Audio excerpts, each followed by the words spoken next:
My name is Rhapsody and welcome back to Astrea. Time for Sothis, the Outcast Prince, yet again. Of course, at Anomaly level 5 and Astrea level 4. Let's go, buddy. Sothis has the Bahamian Hourglass at the start of each battle, gain 5 cents of time. All blessings that are triggered when you deal, or when you or a sentinel rather deal corruption to enemies are also triggered by applying Affliction. Maybe this is the build where I finally put some Affliction in. At the end of your turn, all enemies receive 2 Purification for each die in your hand. There's also every 8 safe die you play. Refresh your virtues. We do have a negative virtue. Well, not a negative virtue, but it's a compulsory virtue.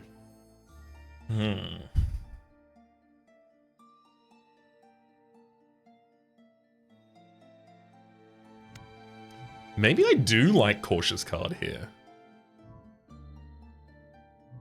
It's up against the Singularity Sextant. First draw phase, you draw all of your riskies. Yeah, let's take the Cautious card to actually influence some picking of safe things when they're available here. Eclipse Blast. Yeah, possibility of doing some large damage to the enemy. However, it is also worth noting we do have Excruciatis. The ability to do corruption to any target, but also Serenity to a random enemy. So Serenity to a random enemy would be increasing any purification received from any source by 1, so sources that deal purification multiple times, like these glass daggers, would be very positively affected. There is also just a punch, a big punch. Maybe I just draft a big punch. Let's put a big punch in this deck. Because if I recall correctly, I didn't have enough damage last time. That was a big problem. Astral Mantra. Minimum soul heat of 6 in order to use this. Choose a die from your draw pool to draw and roll. I mean, I want it. I can't really utilize that yet. Sunny Flares would make it easier for me to be getting soul heat as it provides relief to random targets X times. So we have some immediate damage and we have some more relief growth damage. Yeah, I'll take Sunny Flares. You might be realizing I'm drafting with an intensity towards damage that I almost never do. Yeah, there's a reason for that. Last couple times I played this character, I just had no damage at all. And it was tough. Alright. Dealing with 3 to myself. Now, I've got to make sure I have even soul heat. Sorry, odd soul heat when I cast this, so that'll get us to odd. Now, I can use my virtue to deal 1 purification for each soul heat. Of course, soul heat, for what it's worth, again, I will just very quickly say, the soul heat counter is used by some of our actions. However, whenever we deal purification or apply relief, we increase our soul heat by 1, and it resets back to 0 at the end of the turn. Max whole soul heat of 8. Sorry, 8, 4, 10. 10. Got him.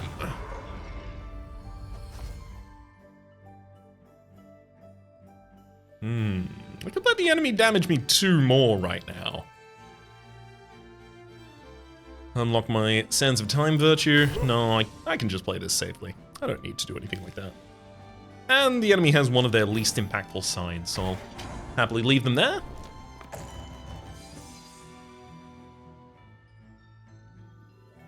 Sure, just stick the enemy with a bunch of relief.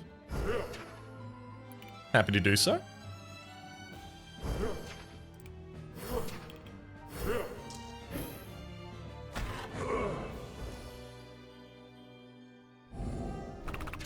Six Shadow Mantle blocking the next 6 purification I would receive. Ugh.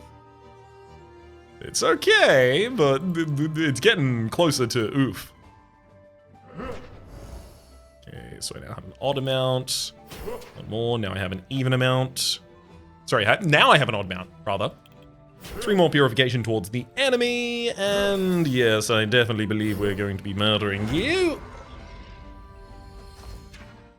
Grand. Definitely glad I put a little bit of damage in this deck. Dune Surfing, what are you? Okay, so it's one of those that has different effects based on the amount of... Oh, God. Oh, God. The amount of soul heat that you have. Oh, no. Minimum soul heat of 10, and this draws 3 dice for you. At a minimum soul heat of 6, it draws 2.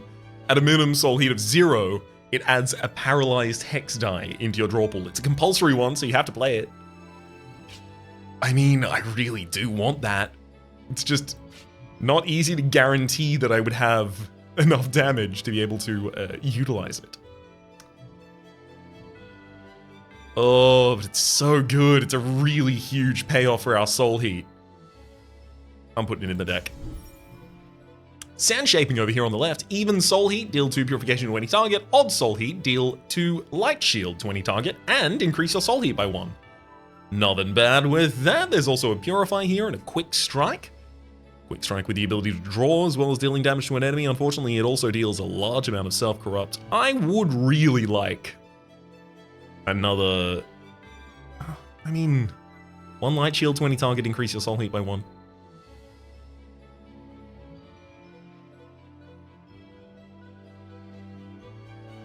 It's a little bit of soul heat rectification, but it's not that impactful still. I almost feel like I need to go with the middle Purify. And I'm really not getting the safe cards I was really... safe die, rather, I was really hoping for that would justify the pick of the Cautious card earlier. You know what? I will take Sand Shaping. I really... How badly do I want these safe die? You know what? Badly. I need to get some safety in this deck. Now I can only choose safety. Minimum soul heat of 10 in order to use these. Giant Purification to any target, then reset our soul heat back down. We've also got Sands of Time. I would love to gain some Sands of Time. And Void Mantra for drawing additional die after specific soul heat values. It decreases our soul heat by 1 to do. That's a better mid-range tool, and oh my god, I'm so happy to see tools like this now that are doing multiple instances of Purification and Relief. So, Stunning Flares, 1 relief to a random target 3 times. Let me make sure, hang on. How does... So, Relief... One second. Soul Heat is when I deal Purification to any target, right? Cleansing Congregation over here is also deal 3 Purification to all targets for each affliction they have, increase your soul heat by 1 for each creature with affliction. I do like the idea of trying to get a little deck together that does some stuff like this, but I'm over the moon seeing these Sunny Flares and Glass Daggers here. Glass Daggers, multiple different triggers of instances of damage, so that's very efficient for the sake of building soul heat. Same for the Sunny Flares here. I'm going to take the Glass Daggers. Gotta remember the enemy is going to outbreak after 3. Sorry, after 3.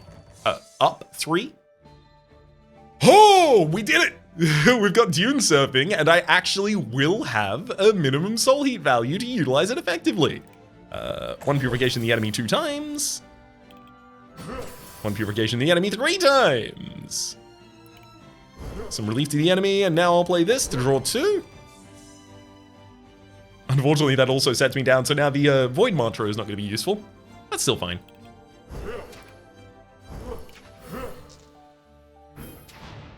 I was expecting to still need pieces to really knit this all together, and partly, I guess, that is enforced by or I have a slightly larger ability to do that because I put some general utility damage cards in the deck. So maybe I can play the long game here a little bit.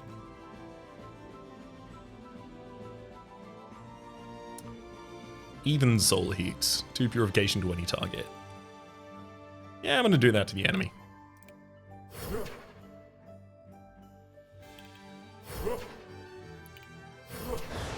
Enemy outbreaks now. And I'm going to heal and shield 1.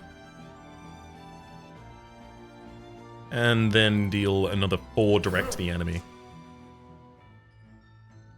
Yeah, 5 is their worst. I don't want to reroll that.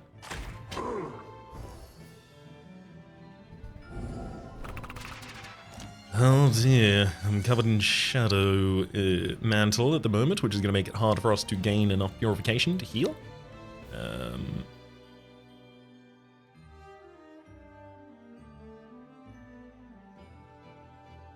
I think I almost certainly have lethal here. Oh no, the enemy also has shadow mantle. Okay, I'm going to play around not having... You know what? Let's actually count. Let's sequence my turnout. Yeah, there we go. Maybe I'll stop occasionally making much of this. Anyway, so I can get 3 damage out of my Virtue. As long as I use it at the appropriate time. I'm assuming I will. So it's doing 3 damage. I'm doing 4 instances from Sunny Flare. I'm doing another 2 instances from Glass Daggers, and another 2 instances from the rest of the hand.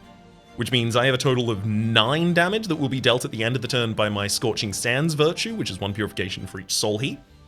So 3 and 9, and I can already tell you that I have enough. Just based off of that.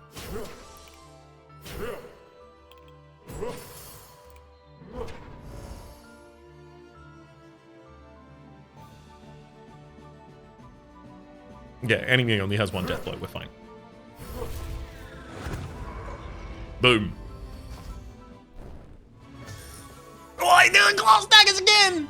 Oh, I'm so happy to see you! There's also Hourglass Mastery here. The next X dice you play will have a 100% chance of triggering the Sands of Time without decreasing Sands of Time, and then apply 1 protection to any target, negating X debuffs. I'm definitely going for the Glass Dagger there, I'm more than happy about that. Shamanic Shout.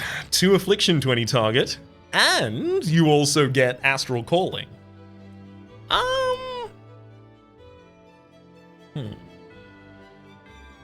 And then Inventive to be able to discard.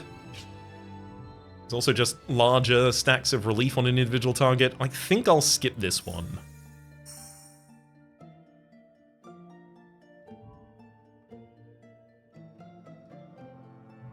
We go to the... Ooh. Go to the question mark to see what we get here. Every 8 times you deal purification to enemies, gain 1 boost. I'm putting Glass Daggers into this build.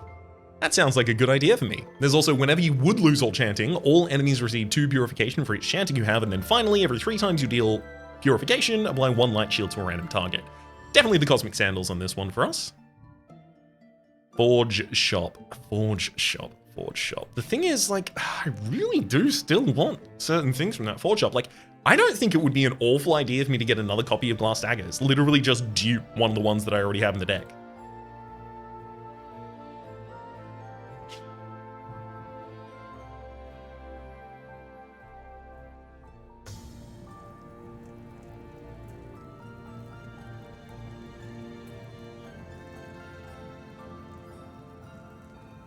So that would give me the ability to dupe 1 die and destroy 1 die. Let's do that, actually. Let's try and exercise a little bit more finite control over this deck. It's minor shield. Oh no, it's minor purify, absolutely, that gets out of there then. Thank you. Do I risk going up against the anemones? Not an anemone, we're all good. I mean, not necessarily, but hopefully. Unfortunately, this enemy does have Thorn. Whenever purification is received from others, the purification source receives 1 corruption. So that's going to be pretty effective against me. What, with the whole Glass Daggers I intend to throw at the enemy? Anyhow, I'm going to throw the Glass Daggers at the enemy. Dealing no damage as well, because they've got thick skin, decreasing the purification they receive. Which means I'm going to have to manage my own virtues very efficiently in order to actually have any impact on the enemy here. Nice.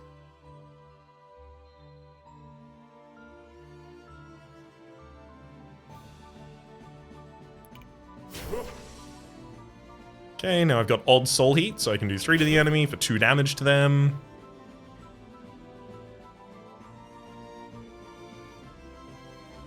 On odd soul heat, I apply light shield to a target. Good. So I'll provide that to myself.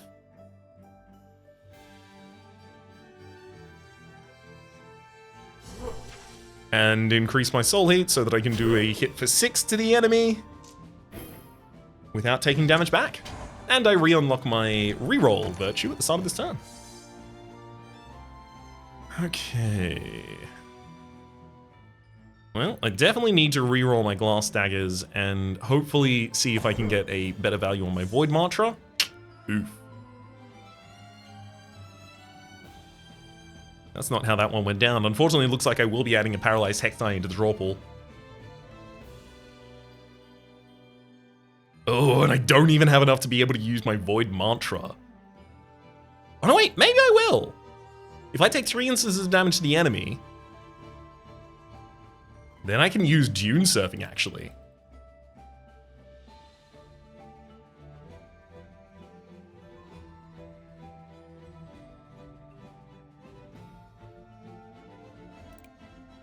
One, two, three.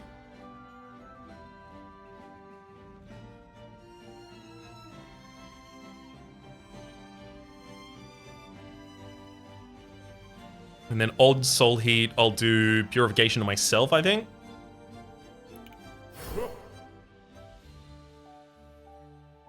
Okay.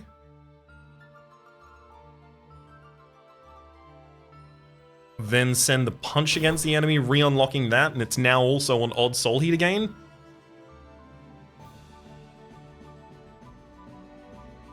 Which actually, I'll cast on myself. I can play safe here. The enemy has 2 more turns until they actually get Grim Awakened and have extra Doom to be attacking us with.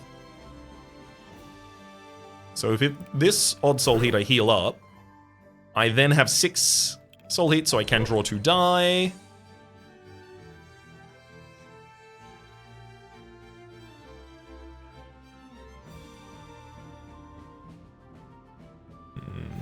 Putting relief on the enemy wouldn't really accomplish anything here.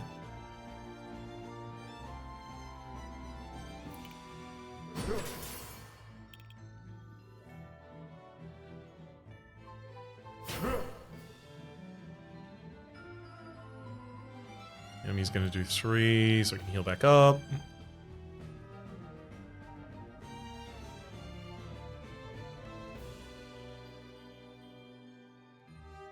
Sure, I'll reroll to see if I get something better. I don't, that's fine. I'll heal back up and then pop some relief on the enemy there, sure. So close to being able to use that void. I'm getting there. Oof. So that's a Sunny Flares on a poor side for us. Definitely going to be re-rolling that. And enemies on a 3. It's probably one of the fine results, frankly.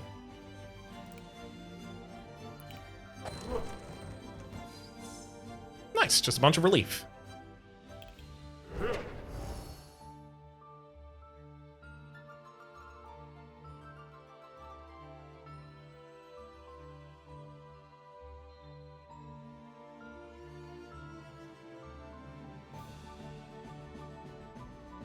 I should start getting more relief on the enemy as well, actually.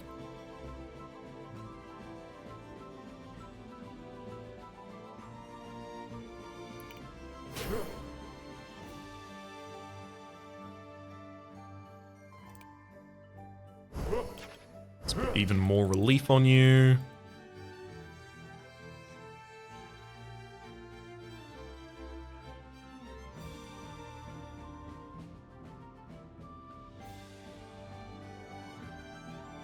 The enemy is getting towards their Grim Awakening soon, and I'm not over the moon about that.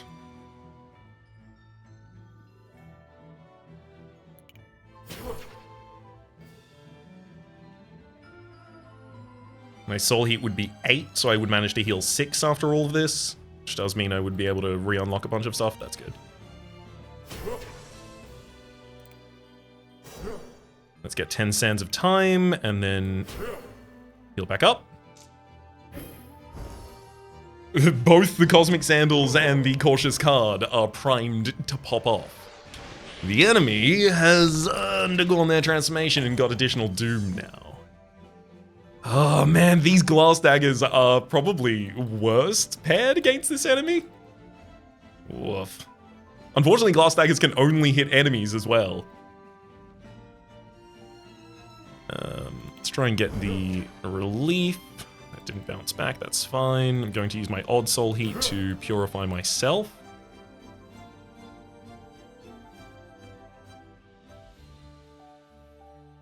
I'm going to do 3 to the enemy. That also came back to my hand. Great. Use that to re-roll.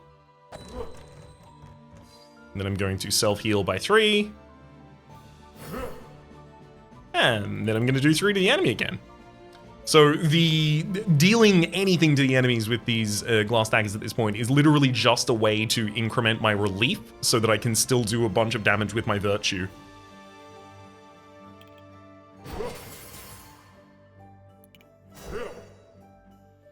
Although eventually it's not going to be able to do that anymore as well. Also, I just missed out on the ability to refresh the virtue and do it twice. Oh god, oops.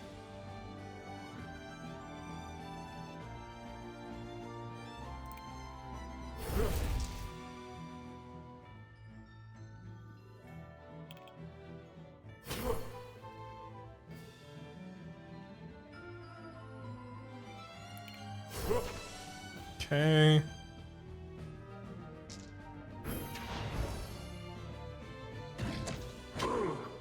I'm at least managing to increment the enemy's relief.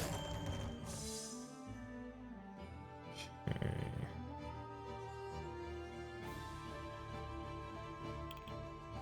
Definitely got to reroll that and hopefully get a better result on my light shield. Never mind. Oh boy.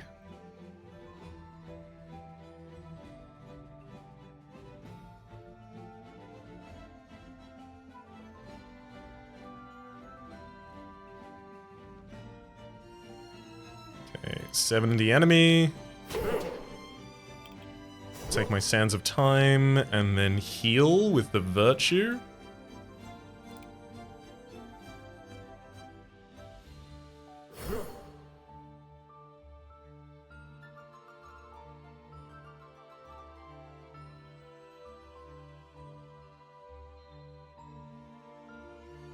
And even deal 2 to any target.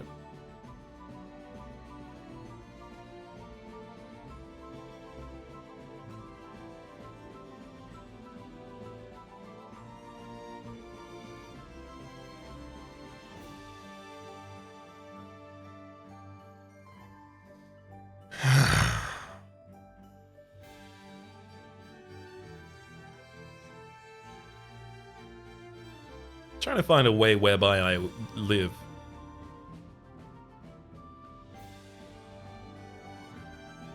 So I can heal myself, for 1, with the Minor Shield, getting past my Eclipse Virtue.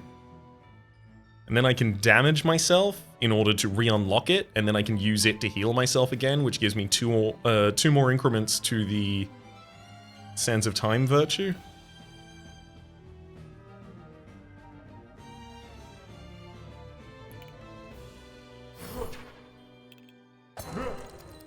Oh, and that gave me a reroll as well.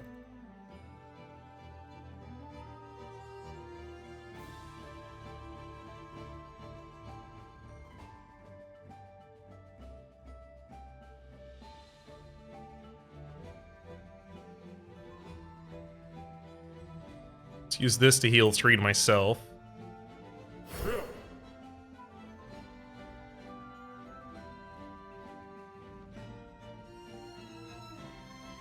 Now deal 2 purification to any target. Let's do that to the enemy. Re-unlocking that virtue. And now it's at odd soul heat, so 3 purification to the enemy. And then finally the open virtue for 6 purification to the enemy, but they only have 5 HP and 1 thick skin. They deal 1 damage via Thorns, 1 damage via Death Bomb. I survive. Corruption Purified. That was actually a pretty bad battle for us, considering, and everything went pretty well. Gain 2 Fire Breath. While your Soul Heat is at least 10, you deal X additional purification. That seems like a piece for this build. It legitimately does seem like a piece for this build. My intent is to get more and more generation for my Soul Heat at all times, but I can't have too much payoff and not enough actual use.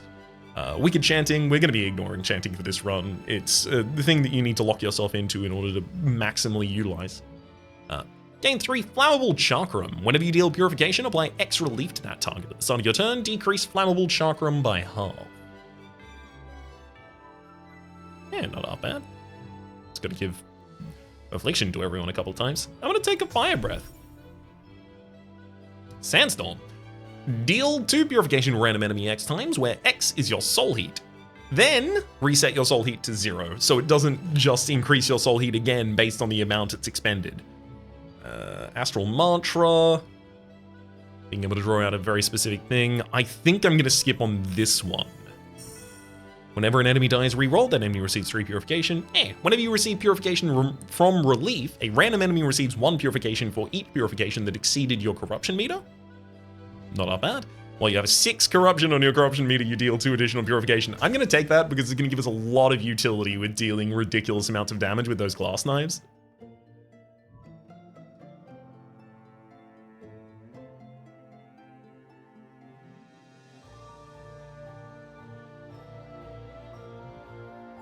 Oh, there's another duplicate on offer.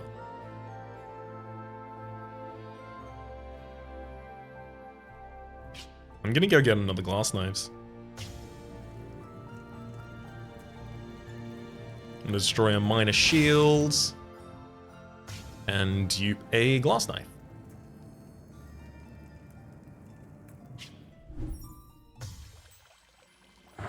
Definitely need another blessing here, please.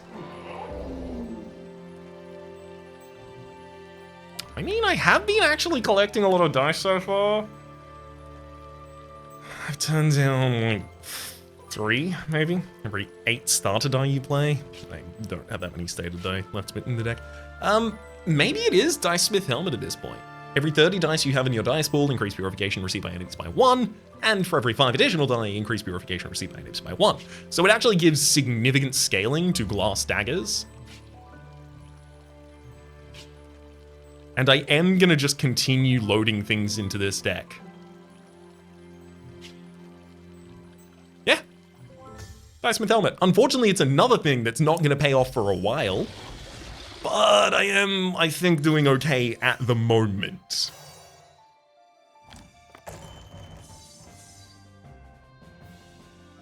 Alright. I mean, I didn't really want to give Affliction to a target, but I don't really have a choice here, do I?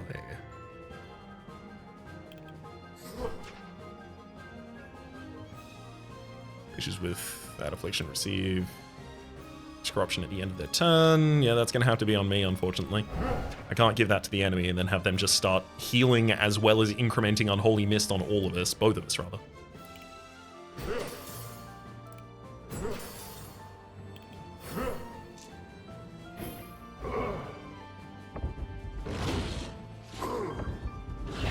Gives me the lucky benefit here of being able to unlock all of my virtues based off the enemy's actions.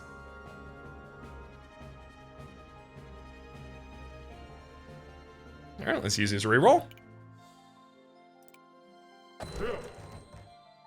Oof.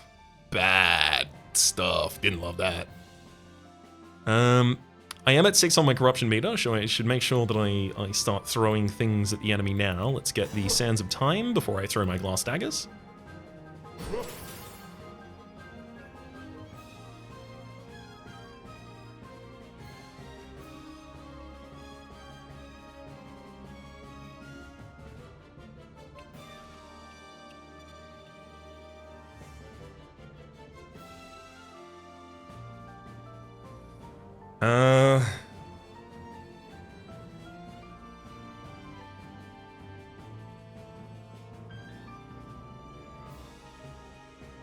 I'm almost feeling like maybe I should start putting some relief on myself.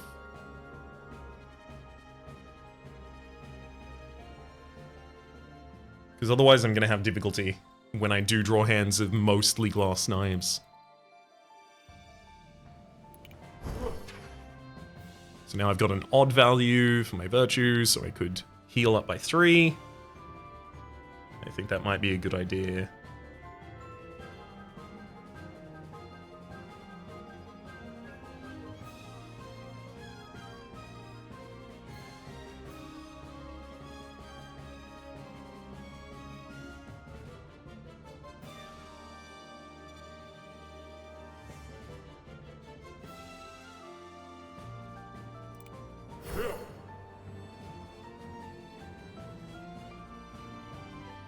I'm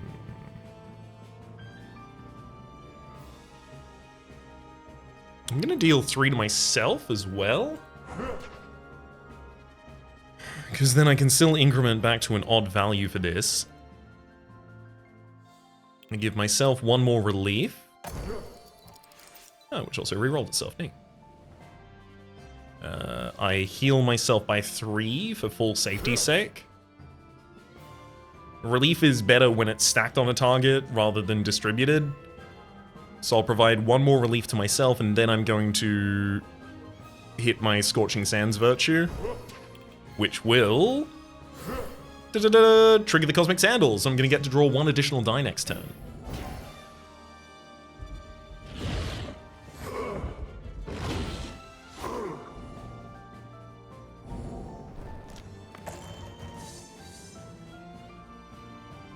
Oh boy.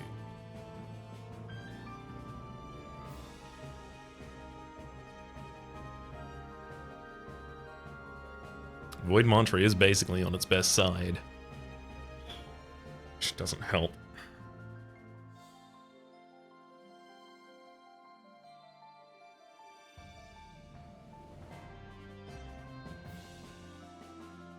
So at the end of the turn, the enemy's doing 4 damage to me and I'm doing 1 damage to myself, so I've got to clear 5. Thing is, at the end of the turn, receive, and at the end of your turn, receive. Do these... I'm assuming that, like other things that trigger both corruption and purification at the same time, the difference between them is then dealt to me, effectively. So I have to assume I only have to have 4 health at the end of this round. This would then heal me by 3, and this would damage me by 1 at the same time, so I would only heal by 2. I'm not going to risk it, but I believe that is how that's going to work. So let's do 7 direct to the enemy, which gets rid of their Shadow Mantle.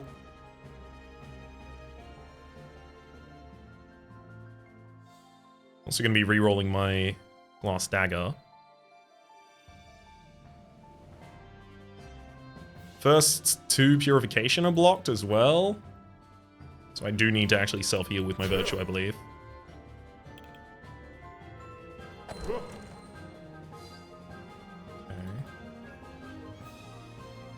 Oh, this is great. Actually, I've got this.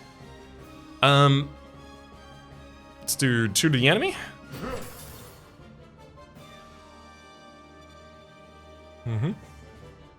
And then... just to clarify, when I deal purification or apply relief. Okay, so applying this relief to myself will still work. Great. I do that. Now I have 5. Soul Heat, allowing me to use my Virtue to get me to 6. So I'm going to draw 2 die.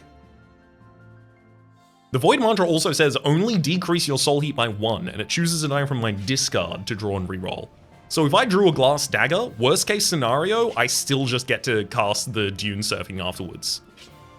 So I definitely think I go with that.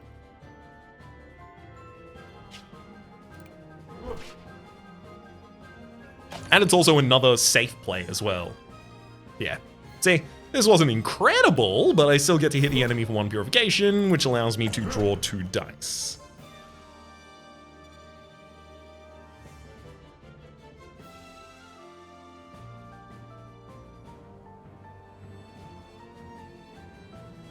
I'm gonna pre-heal myself. No, but the thing is, I kind of think my relief is already pre-healing me by the end of this turn.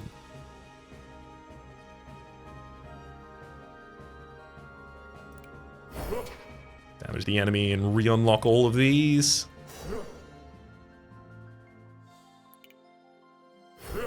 Three more purification the enemy.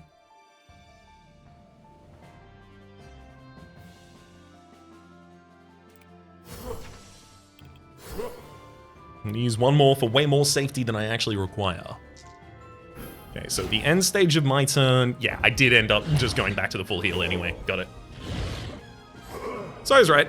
I can play a little less safe around the end of those turns. The reason I had to play extremely safe there is because, you know, making a mistake could well, I guess not now suddenly end the run, but in boss fights a lot of the time, making any mistake can suddenly end the run. That's too sudden for me.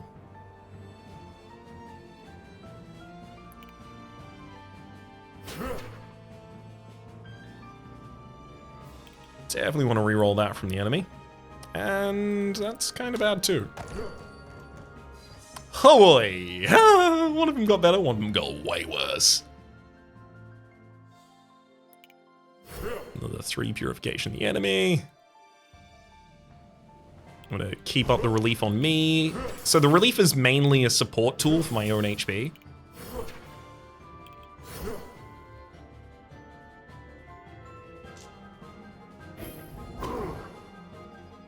What? Oh god, I had enough Shadow Mantle still, the relief was not enough. See, see, if I'd made 2 mistakes in this fight, it would have been way too many mistakes to make. Alright, this makes me feel more comfortable about playing so warily.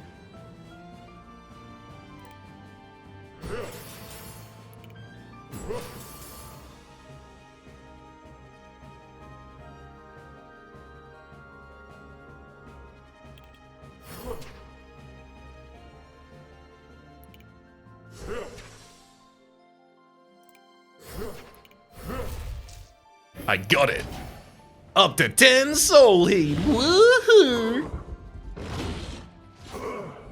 Enemy damages me all the way down to 1 away from death here.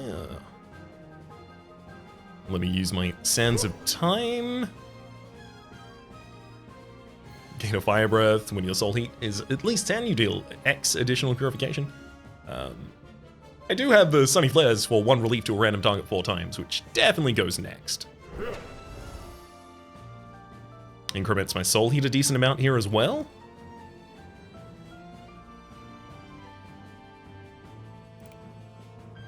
One more relief to me, thank you. That happened to re-roll. Cool, cool, cool.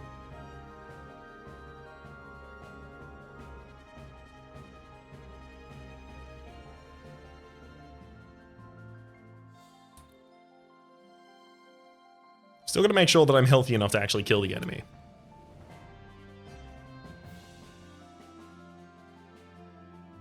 I'm gonna heal to get out of range of the Shadow Mantle that had been gripping us so far.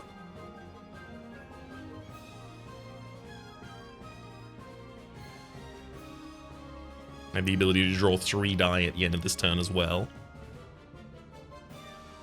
No, wait, not 3. Because this Fire Breath is not damage. Got it. Well, then I should draw now.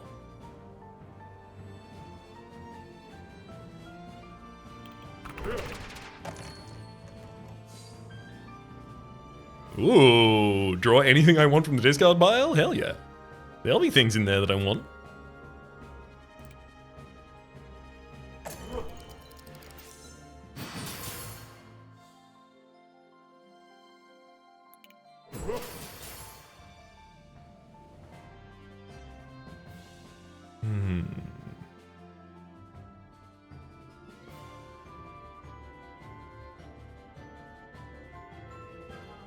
I do have 2 more safe die in hand as well.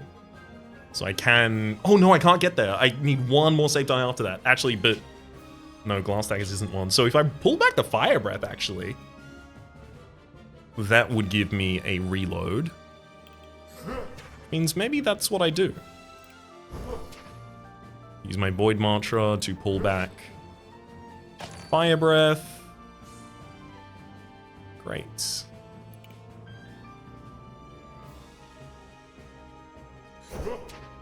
Gain some Fire Breath. Oh god, I was supposed to use the Butch. Oh boy, my ordering is leaves a lot to be desired here.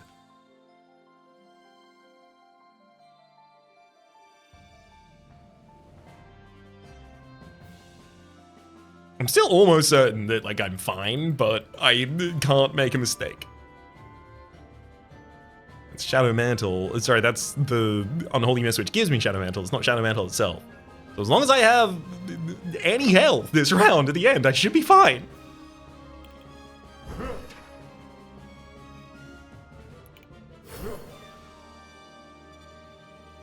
For safety's sake, I am going to heal.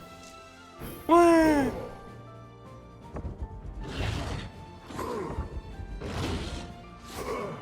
How'd that happen?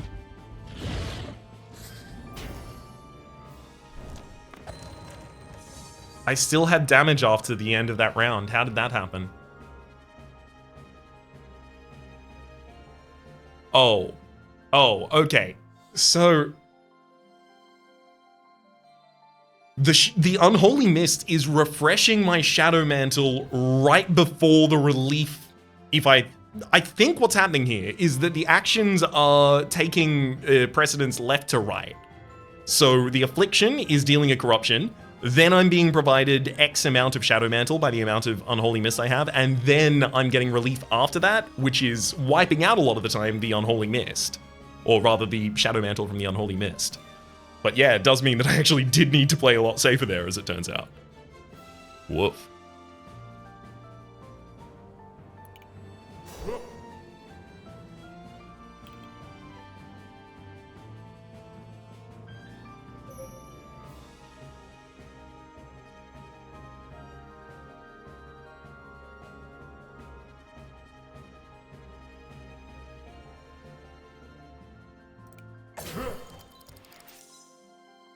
Apply 1 light shield to any target, increase your soul heat by 1. I'm going to do that on myself here. Cool.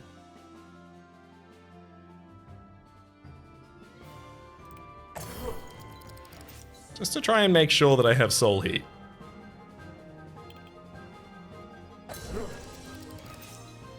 Cool. Okay, I've got light shield. Now, I start playing things for the sake of trying to increment the Cosmic and Cautious.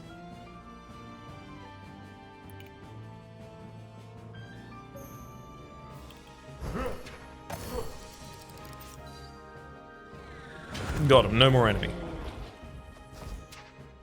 Speaking of cautious. Oh, hello. Bahanian's best friend, the floating cauldron here. At the end of its turn, receives 2 purification, then decreases its relief by 1. Has the ability to provide Sands of Time, has the ability to give relief to any target. I like that. I do. Relief, especially as our defensive strategy here, being supported by that seems very effective to me. Let's take the floating cauldron. There's Hourglass Masteries. For next X die, have a 100% chance of just rolling again. Serenity, apply Serenity to any target. Increases the purification received by that target by X. Not half bad when I'm considering just trying to increase the amount that my glass knives are doing. And then Purging Eruption deals 8 purification to an enemy X times, where X is the amount of affliction it has. I think I'm gonna go for the Serenity here. And a Black Hole Blessing increases corruption received by enemies by 1, but it also increases the purification received by enemies by 1. I do want to draw more die, if possible though, is the thing about that. Draw an additional die per turn. At the start of each battle, apply Obscure to all enemies. I don't want to have to do that, but I will if I need to. Cryptic Memento increases enemies max over corruption by 2. At the start of each battle, apply Obscure to all enemies. Yeah, I think it's so ridiculously impactful for me to be able to draw just 1 more die per hand. Makes it much more likely that I'm able to get any of these combos off. Whereas this increases the size of the combo, this gives me the ability to actually have that combo flow into anything else. Unfortunately, it also means that I'm gonna have to get out a pen and paper here, just in case, as I am going to need to be ready to deal with Obscure on enemies who I'm otherwise not ready to deal with.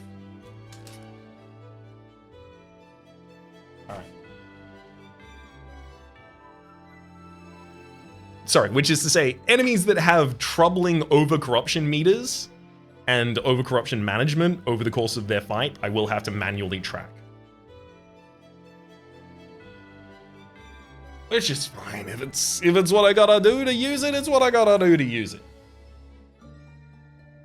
Metropolis Ruins. Oh.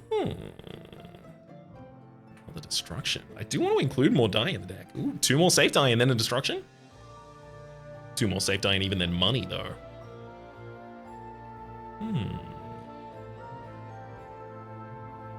A path of 6 safe die up on the other side? That does appeal.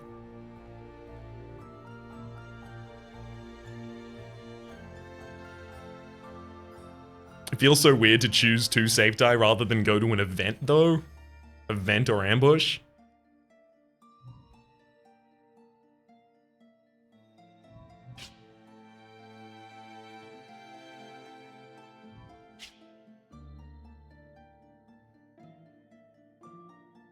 I can't do it. You see a tall statue with a dice smith mask on. It's a strong Eridanian raising a hammer in one hand and a die in the other. As you approach the statue, you see a place to pray and an inscription. The truly selfless will find great luck. Okay, so I can gain 4 random non-skippable dice with a 10% chance of being an epic die, or I can donate to increase the chance of those being epic die by 10%. I'm gonna do it. I'm gonna donate all of my money to this, I think. There we go. So now, 4 non-skippable random dice with a 40% chance of becoming an epic die. If I get 2 epic die here, I'm gonna be over the moon about it. I got 1. I got cheated. Rewind chanting. Deal enchanting to an enemy. This gain 1 additional chanting. This action has a 100% chance of triggering Sands of Time without decreasing Sands of Time. I mean, it's not technically awful. Eclipse Blast, not that great either.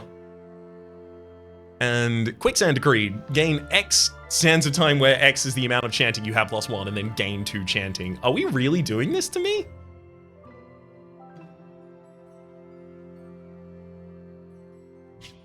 Well, I kinda need to get both of those out of the deck.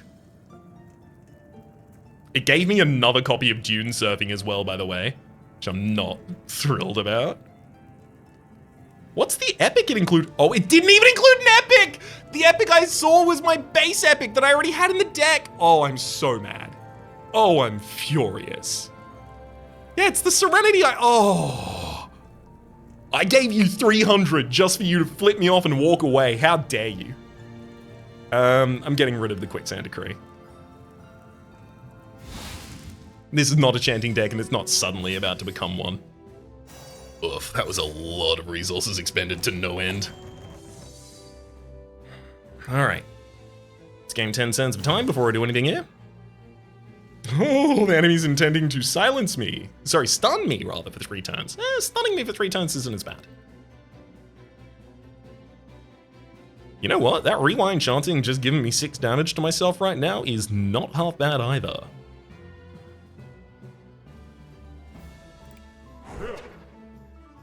I'll take another 10 Sands of Time, and also I will have access to my Zenith Rings effect.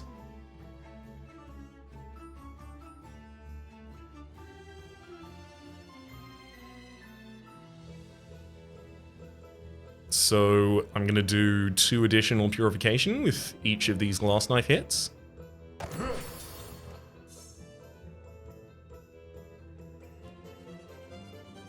When your soul heat is at least 10, you deal X additional purification. Cool. I'm gonna re-roll my glass daggers. And the enemy does have its largest available silence effect on me at the moment. Sorry, stun effect, rather. Hey! Go back to glass daggers, love to see it. Oh! Sands of Time activated, and I get the glass daggers again! Legitimately great. Do it again. That's an Eclipse Blast, so I've got to alter things very slightly here.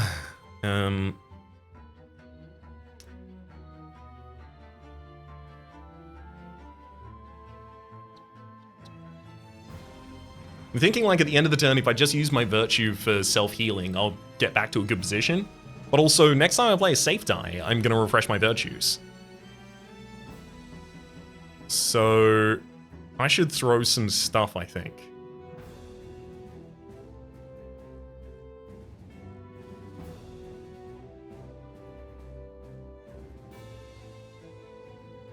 I'm gonna hit this enemy for 1 and give you a light shield, because you're gonna be on the field at the end of this turn. And I'm still affected by the Zenith Ring.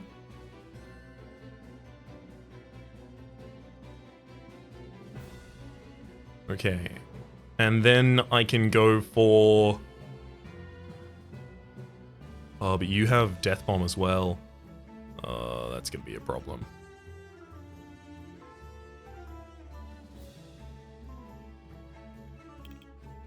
Three Virtue to the enemy. Causing their Overcorrupt value.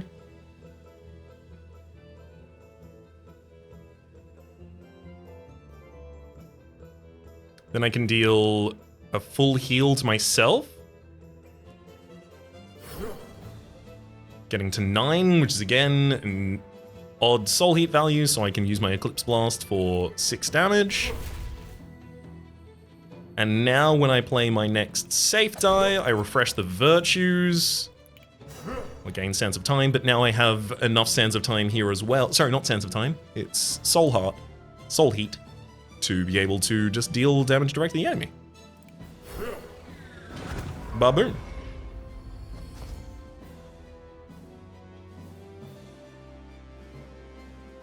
Unfortunately, if I have to use this virtue to deal damage to myself,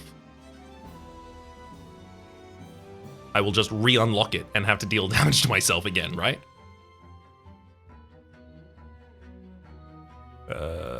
So yeah, I think I give the enemy 3 corruption here. I really don't want to do that though, if I can avoid it.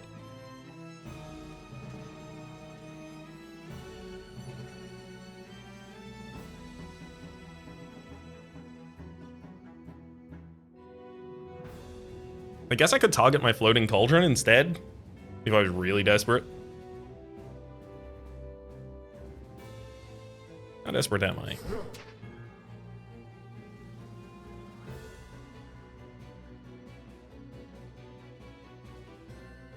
When the enemy next plays their next AoE move, they will trigger a Overcorruption for 3 damage to me. That's all I have to remember.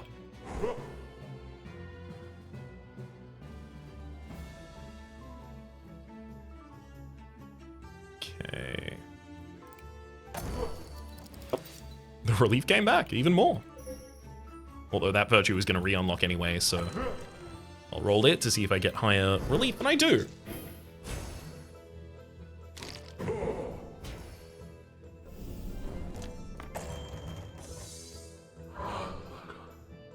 Okay. Let's reroll my Sunny Flares and Minor Glass Daggers, because those are both sick as hell when they get good sides, and they get good sides! Wonder if they're sick as hell as a result. Oh my god. Rerolling Glass Daggers, oh my god.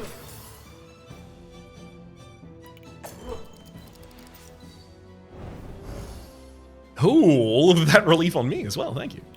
Let's actually get even more relief out on the field. There we go, for a total of 10. I'm going to use my virtue to deal 10 to the enemy, and then draw 3 dice and lose all of my soul heat.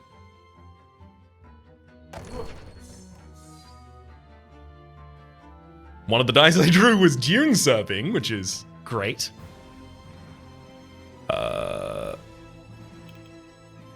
That didn't increase my soul heat, unfortunately. Okay, I think I'm actually out of luck.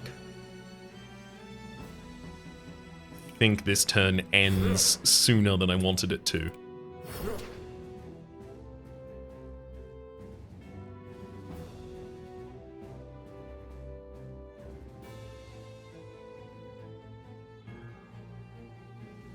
Yes, unfortunately. Oh well. Take 2 additional damage this turn, unlock more stuff that I can use in the future. Yeah, I'm good with that.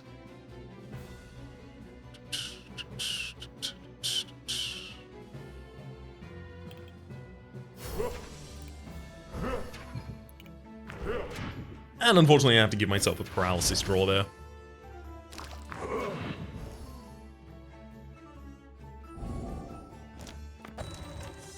Ooh. They're pretty good sides to hit with these paralyzers. I'm gonna gain some Sands of Time, hit the enemy with a Serenity. Oh, would have been lovely to re-roll that back into another Serenity. I'm gonna re-roll my Glass Daggers, and you know what? Let's see if I get another Serenity. Ah, I don't. Alas. Let's Purge that. Random target, and this is on odd. It does light shield and increase your soul heat.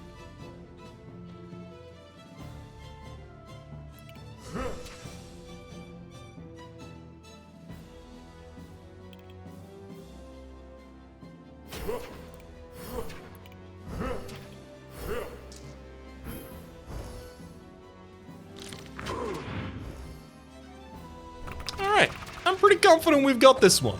I'm almost certain. Oh boy, this hand would have sucked to have to play. I deal 1 to the enemy. And we got him. Corruption purified. Solar Lullaby. At minimum soul heat 6, it triggers relief on all creatures and then decreases their relief by 1. Draw rebound, draw, but also bounce a die, your next die played, back into your draw pool. I do like that, but the other sides are so not good for me. Shamanic Contemplation. I mean, I'm leaning towards Solar Lullaby because it doesn't even reset our soul heat. It's just, it requires you have a reasonable amount of soul heat in order to trigger it. It's just, it also loops in a relief build, which I'm only kind of half supporting at the moment. I'm more into glass daggers than relief.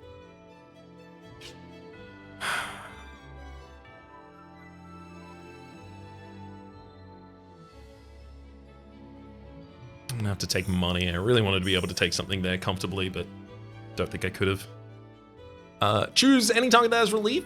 Apply that same amount of relief to all targets. Spread Essence. But then it also resets your soul heat to 0 and requires quite a high amount of soul heat in the first place to use. Quick Strike is a safe die that possibly draws, also does Purification. Love to see it. I mean, it's no glass knives, but it's trying. 2 safe die, 2 safe die, 2 safe die. You know what? Let's do it. Light Shield, Quick Strike, Inventive. I'm probably happier here to see Light Shields than Quick Strike. And I'll reflect that in my choices. Let's take Sunny Flares here, possibility of drawing, but also its multiple triggers. Exactly the kind of thing I'm looking for. Ooh, reroll. I do need a little bit more control over my reroll. Astral Mantra, though, gives me the ability to draw a specific from the draw pile. And it doesn't even cost my soul heat. I just have to generate the soul heat to use it. I think I take Astral Mantra, actually. And then definitely Glass Daggers again. That's exactly the kind of thing I'm looking for.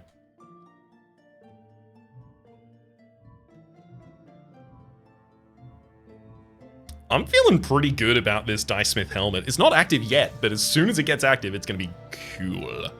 Astral Mantra, X Purification of the enemy, where X is half of your soul heat, multiplied by the amount of inflation you have.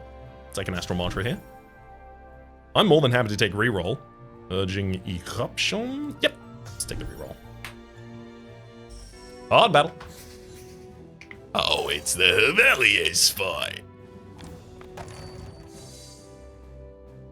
1 Nefarious Pulse to a random target. Oh no. Oh boy. Oh god, my hand is also not great.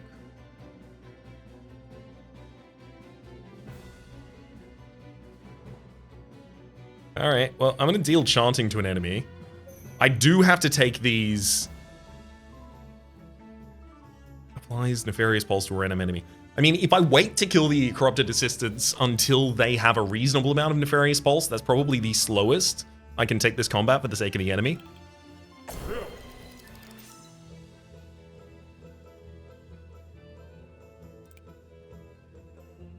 So I'm going to try and trigger Chanting as many times as it'll let me.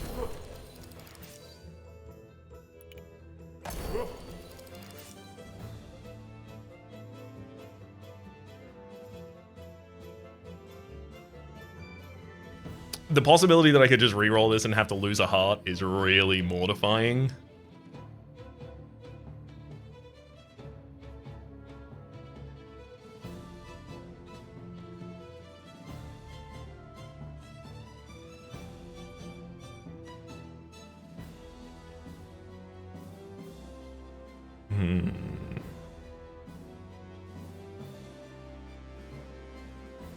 And that would be drawing from my discard pile as well.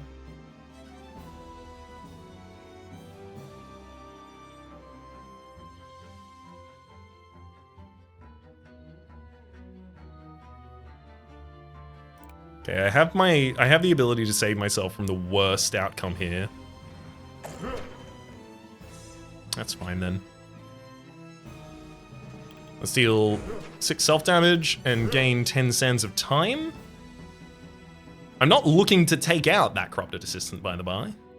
Also, I'm no longer using chanting at this point. If you deal purification not coming from chanting or a virtue, you lose all chanting. And I'm not going to have the ability to support that effectively. That's okay. Next time I play a safe die, I will refresh all of the virtues as well, though.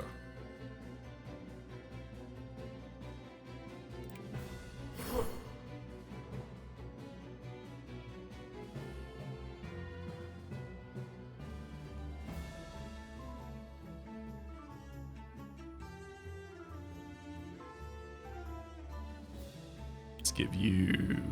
Actually, let's give myself some minor relief.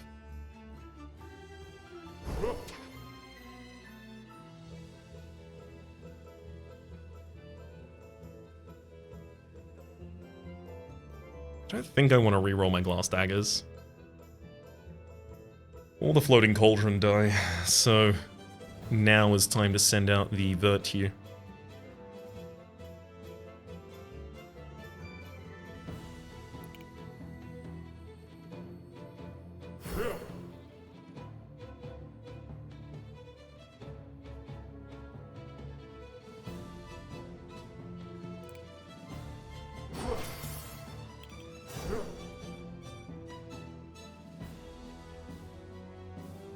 Nefarious Pulse, at the start of its turn, all targets receive that much corruption. Got it.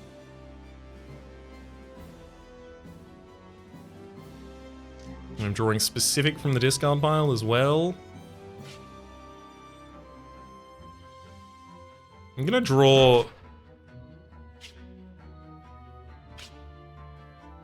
I'm just gonna draw a glass dagger.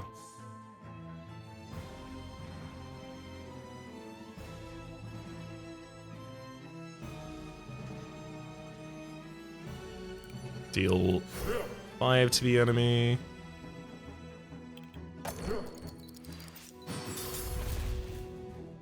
Hell yeah. Zenith's Ring constantly active here now. Love it. I'm thinking of using my own Virtue to full heal at the end of the turn. That's the general play pattern I have ahead of me here. Oh my gosh. Oh my good giddy gosh, there's a lot of damage they're allowing us to have here. Zenith Ring really coming in clutch.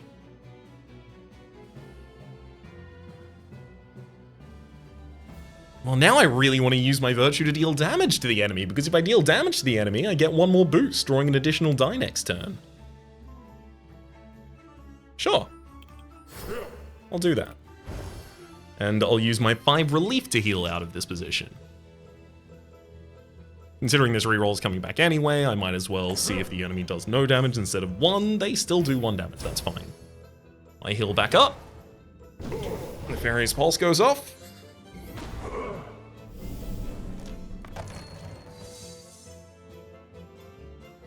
Alright, these are a load of tools in here, love it.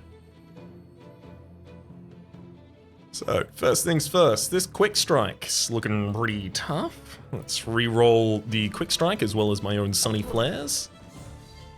Both came up significantly better, love it. Let's get the Sunny Flares out on the field. 3 relief across random targets, sets my Soul Heat to 3 now.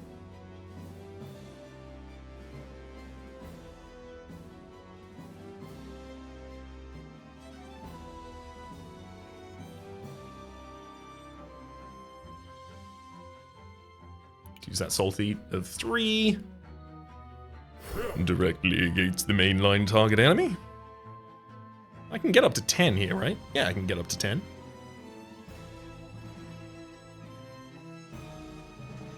Let's use a Glass Daggers. And a Quick Strike. So now I have 8, which means I could use my Astral Mantra to draw something back from the discard pile, possibly one of the Glass Daggers. Probably not Sunny Flares, because I don't have in hand the ability to guarantee a reroll of it. And It's got to be one of the safe glass daggers. There we go.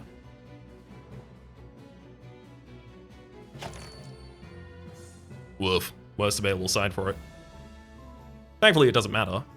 But still. Woof. Cautious card activate. Oops. Should have known that. Forgot about that. Oops.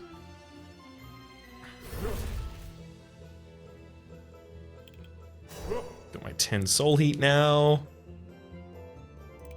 Do some damage to the enemy, and then I'm going to draw 3 die, courtesy of that soul heat. Get some relief on random targets, as well as some more soul heat. Love it. So I'm back in a position where I'm going to be able to draw another 3. More relief to random targets.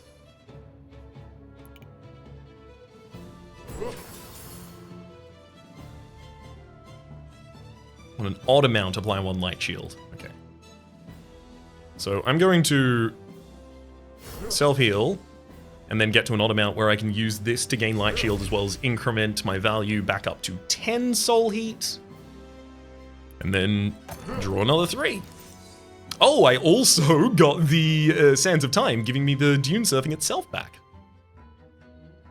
Great.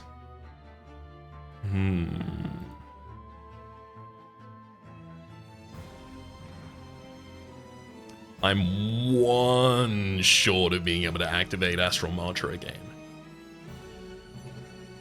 If I reroll the glass daggers, I have a possibility of hitting the effect I'm looking for. Okay, now I would need the Sands of Time to go off for the effect to work. But it still could. And it did!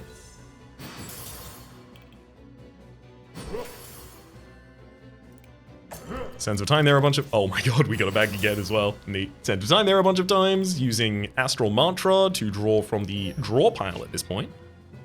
Which...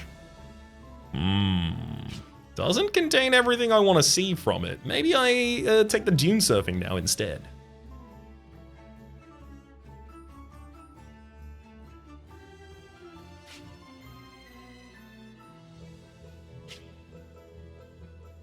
Oh no, I take the Eclipse Blast. Because I'm setting myself down to a value where the Eclipse Blast is already available.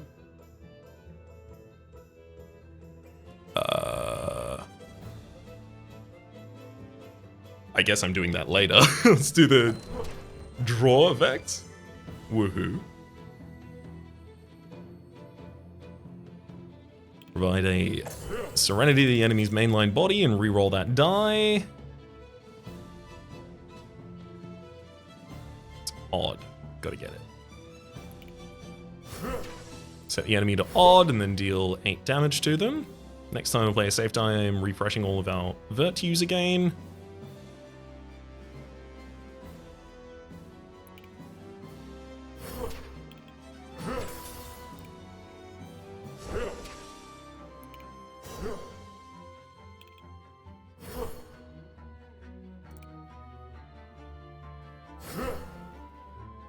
Alright.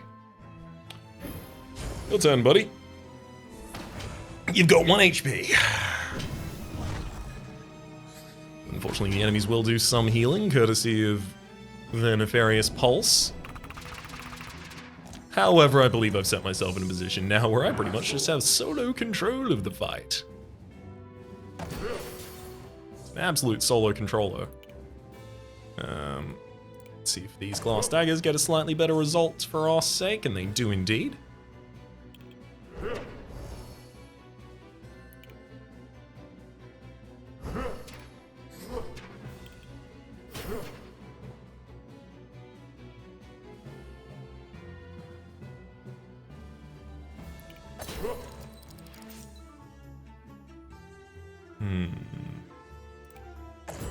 Right, of course, the enemy had Shadow Mantle to deal with. I finally actually managed to trigger Fire Breath because my soul heat's at least 10, so I'm dealing an additional purification. Woohoo!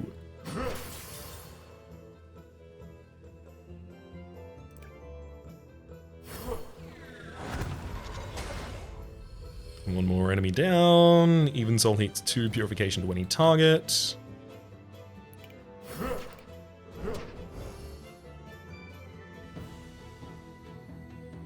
Okay, and this is not a safe die. So we're all good, baby.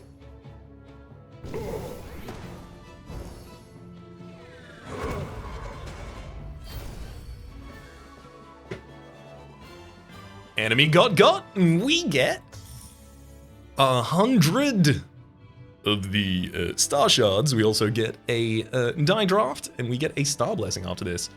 Fire breath is still really good, and it's still a safe die. This is some touchy draw to try and use. Apply X relief where it's equal to the amount of chanting you have +1. Okay, no. Fire breath. Soul stigma. Draw to die. Gain 2 soul stigma. Soul stigma, whenever affliction is applied, a random enemy receives X purification, Y times, where Y is the amount of targets that affliction was applied to. Nope. I could take a quick strike for some purification to a target as well as possibly draw a die. I could take Excruciatus if I desperately wanted as well.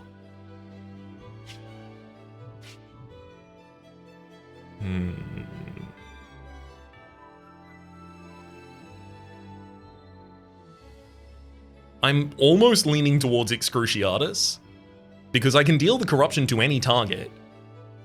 But the Serenity goes to red. No, I can't take things that dilute the value of my soul heat generation right now, I don't think. Whenever you Sentinel corruption an enemy, you receive 3 purification. There's also whenever an enemy becomes overcorrupted, if that enemy has relief, trigger it, then decrease that enemy's relief by 1. And finally, the Singularity Sextant again. Oh, I don't want both of my riskies in the opening hand, not at all. Singularity Sextant is nothing to me.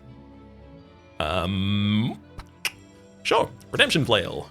The ability to get some value out of the enemy there. Choose to balance die, risky die. I don't need to choose infinite more safe die. I have enough safe die. I'm fine going for some balanced ones. I could go 2 and then balanced even. The Sentinel that's offered is always 1 level of a Sentinel higher than the current Sentinel that you have maxed, right? Or is it 1 level higher than the lowest Sentinel you have, and if you don't have a second Sentinel, that counts as Sentinel level 0? Like, if I go and upgrade my Sentinel here, at the end of this floor, am I going to see a level 2 Sentinel? Or am I going, possibly even a 1, I guess, or am I going to see a 3?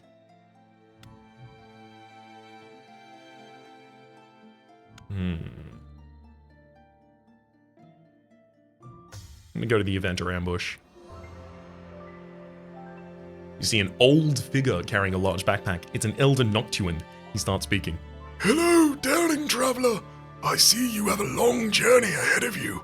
I think I can help you with my dice smithing skills, but I still need good quality materials to create something fantastic.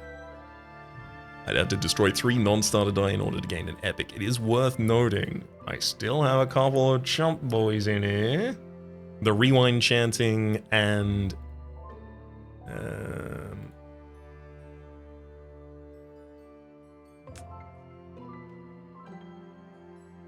Oh, there was another one. I might have already removed the extra one then.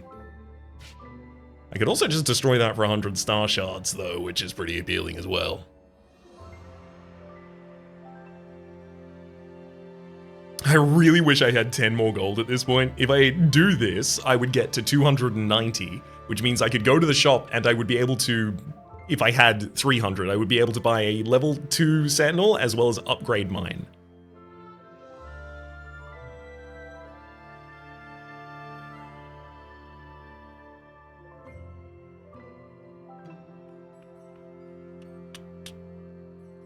I do like epic die, but I do also really want to increment that dice man helmet. I'm gonna only destroy 1.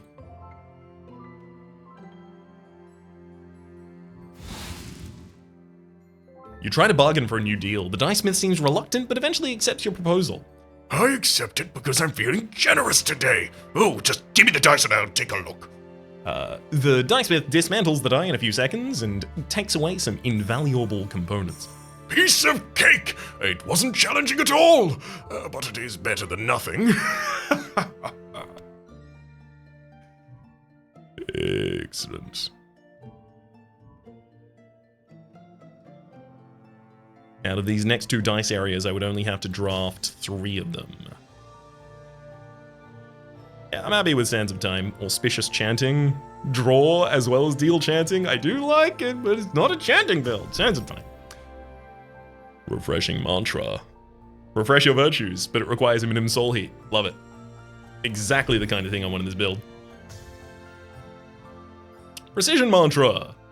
Choose a specific side, but you gotta have a certain amount of soul heat. There's also, Inner Warmth. Gain X Inner Warmth. Your soul heat doesn't reset to 0 for X turn, so we'd just be able to pop the heck off. Assuming I drew well on the second turn, I guess. I almost feel like I should skip here, though. Then take the next Soul Burn. Apply 1 relief to any target for each soul heat. I'm just gonna take the big punch, actually. Gets us to 300. I'll sack a heart here for a Star Blessing. At the start of each battle, your virtues have their position shuffled. Yeah, I'm not over the mood about that. Access to my reroll virtue and every turn having access to my Scorching Sands is deeply impactful. Whenever you deal corruption or apply affliction, apply a relief to that target as well. Every 4 times you deal purification to enemies, you receive 1 purification. That's going to be a great way for me to heal without actually having to use my own giant Scorching Sands damage on myself.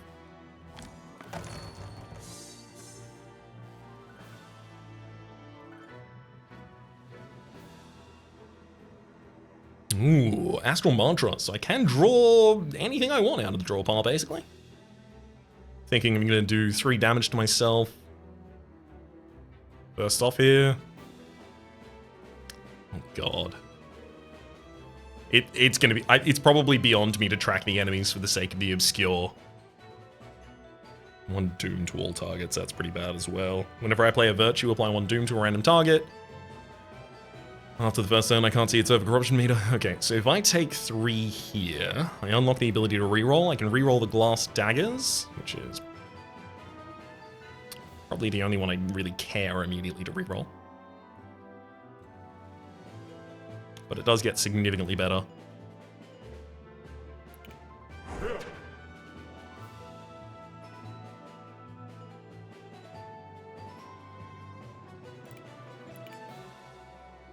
Actually, I'm going to reroll my ally, see if I can get that to a significantly better place. Okay, so I get glass daggers to enable the purification and drawing. Love that. I don't want to use too many virtues in this fight because the enemy has the Eldritch Influence, so I am going to ignore the fact that I'm about to refresh my virtues. Actively ignoring that.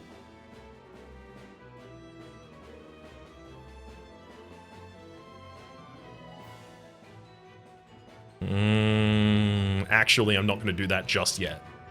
Okay, I deal 3 more to myself. And then I'm going to gain 10 Sands of Time. That's going to be worth it.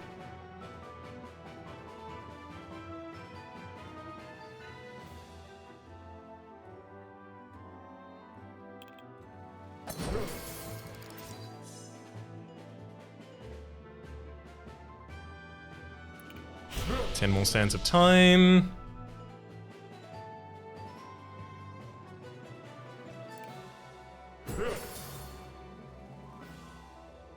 Why is Zenith Ring is activating at the moment? What? Well, you have 6 corruption on your corruption meter. I have 5. Wild.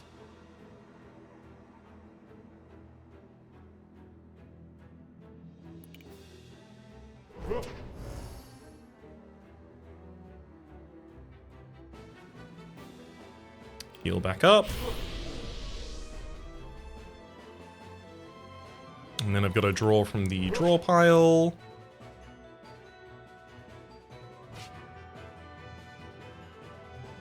I mean, I could just go straight for the Dune Surfing big draw. I probably should. It's worth having some payoff to what I'm doing this turn.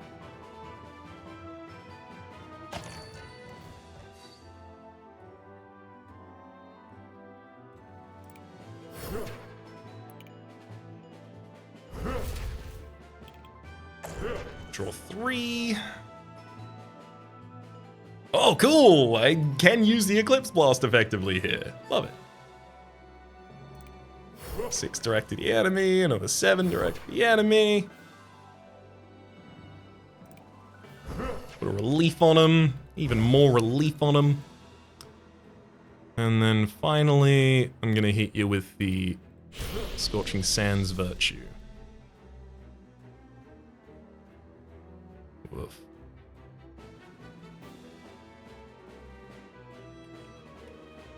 You know what? You're not both doing AoE on turn 1. How dare you? Even consider it. I was gonna take out my ally as well as really start the overcorrupting values here.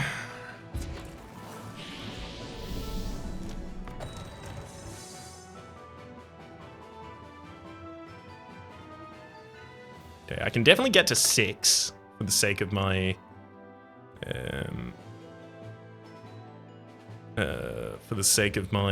dune surfing, but if I re-roll these 2 glass daggers, I could get way beyond 6.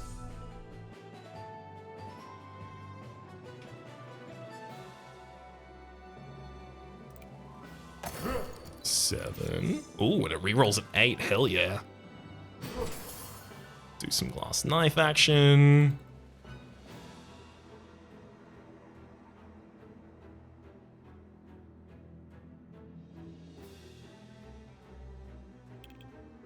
Even more glass knife action.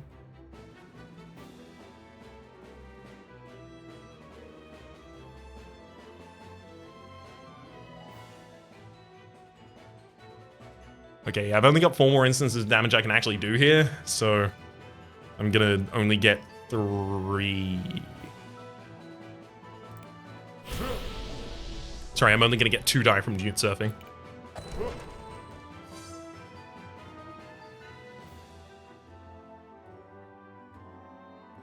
You intend to do 3 corruption to all targets, which thankfully I will be able to negate some of the impact of with Light Shield.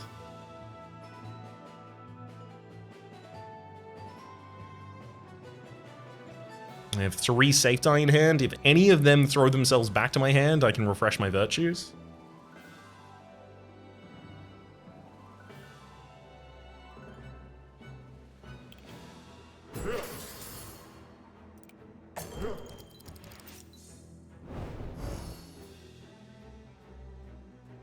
Okay, that threw itself back to hand, so I get a second Cosmic Sandals.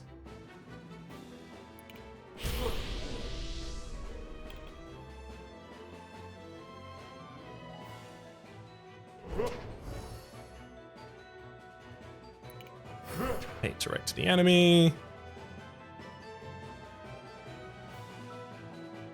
3 to the enemy as well. Self-heal, and then I Light Shield my own ally. Right. 3 corruption to all targets. This is 1 corruption to a random target. Activates at 4. You don't have 4 yet, unless you've been randomly struck by something that I wasn't accounting for at the time, which is possible. Random corrupt goes to a random target. These are just random individual corrupts, so they're not affected by doom. 3 doom to a random sentinel, and that happens as the final action. I should be okay. But I also want the enemies to trigger their relief if they over...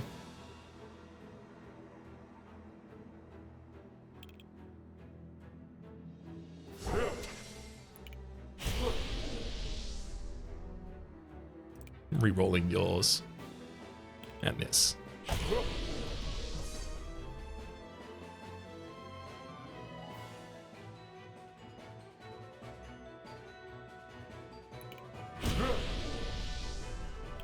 Give that 3 to my ally. Virtue for 10. Put that straight on you. Alright.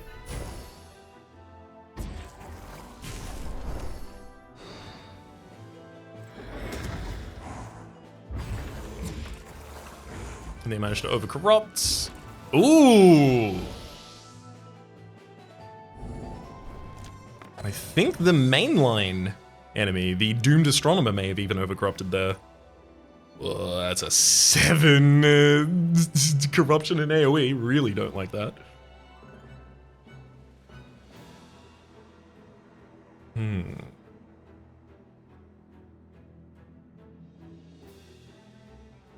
At odd light shield, apply 1 light shield to any target, increase your soul heat by 1. I could use that to play the Sentinel die, but it would just overcorrupt everything ridiculously.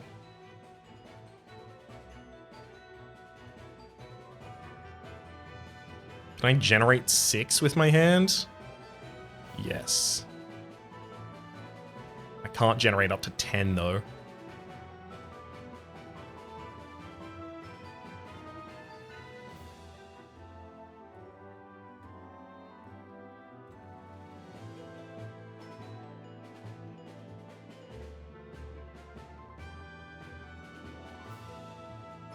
Okay, so I've got 3 playable safe die in hand. I block the next 3 purification I would receive. 1, 2, 3, 4, 5, 6 gives me the ability to trigger Void Mantra, which would then give me the ability to draw from my discard.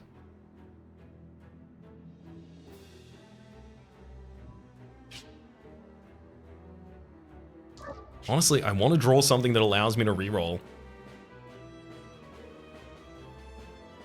And I don't have my reroll in there yet. So without that, I almost want something that damages me so I can unlock my reroll.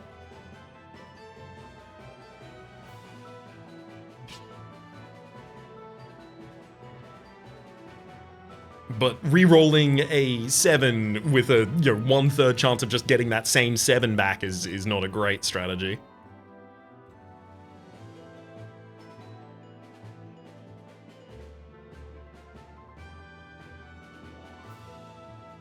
Overcorrupting all the enemies and just hoping that they don't take me out is also a really, really, really, really, really not good play that I don't want to have to make if I can avoid it in any way, shape, and or form. Savvy.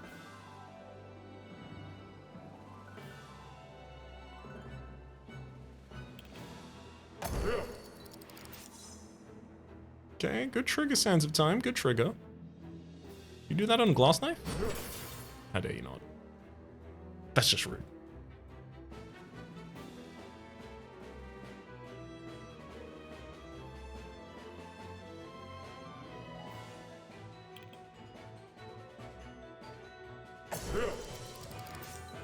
Gain a light shield, increment that target. Hell yeah. 2 relief to an enemy. Then gain another light shield, increment the target. Oh my god, I got it back again. Hell yeah.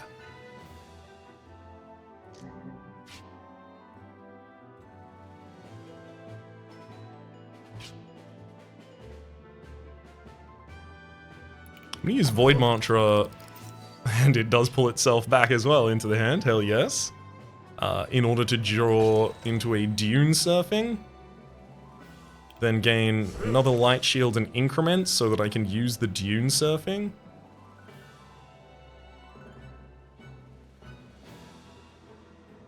Actually, you know what? No. I'm gonna Void Mantra for the possibility that I get a glass knife that's good enough. Oh my god, and it is. To damage the enemies, and it also draws. Yeah, to give us the ability to get to our 10s, because our 10s are actually really sick. So I deal 1 to you. Another 1 to you, and then the Eclipse Virtue. Now I can take anything from the draw pile. Sick, I'll take the Refreshing Mantra. I'll re-roll to see how good this turn can get. I can refresh my virtues. Sure. Let's do 10 damage to the enemy, and then I'm gonna refresh my virtues. Yeah. The deck is well knit together at this point. This is what I wanted to achieve. The point at which, I only have certain things in my deck that actually decrease my soul heat. Obviously the terminating or bridging points, such as Dune Surfing. And the rest of it just utilizes and generates high soul heat so that I can actually be as efficient as possible. Yeah, these are a level 1. Well, I mean, this confirms it, by the way. This is 1 higher level than level 0, my second Sentinel's level. Because I don't have a second Sentinel. Solar Plexus, Unknown Device, Astrolabe. Astrolabe. The Astrolabe giving me the ability to heal myself up by discarding certain die from hand is certainly a little bit appealing.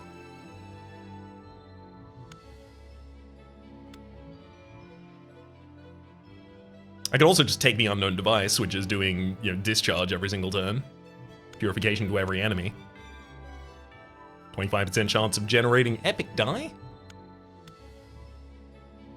Solar Plexus does eventually have discharge for that same effect, and it's also attacking an AoE exclusively. Which is pretty good. I'm gonna take the Astrolabe for some safety, I think. I think I'm back on board needing safety. Fire Breath. Ooh, this is very good at this point, especially on an epic die. Gain 4 Fire Breath on its maximum side, 1 on its minimum side. Fire Breath again.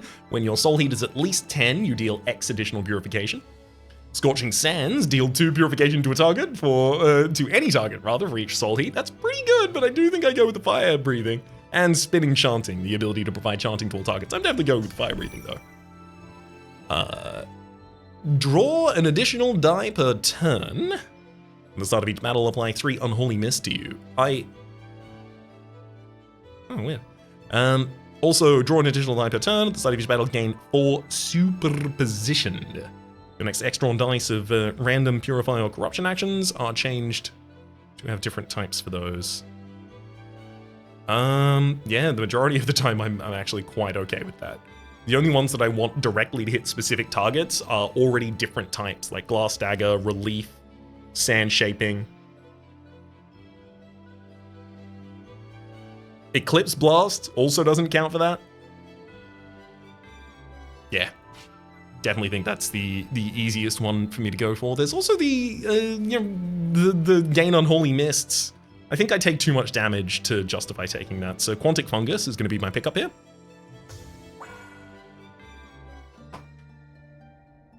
All right. Let's get some more die.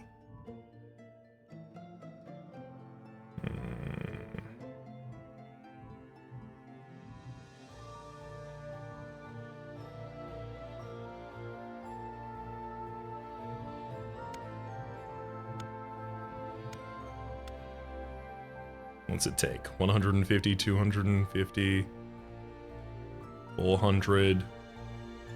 I'd need another 50 to get a 3rd upgrade when I go to that Sentinel shop.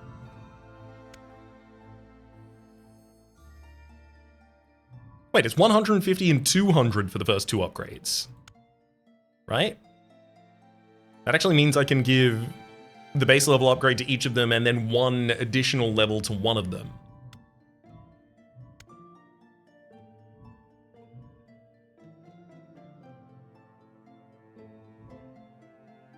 Something like this.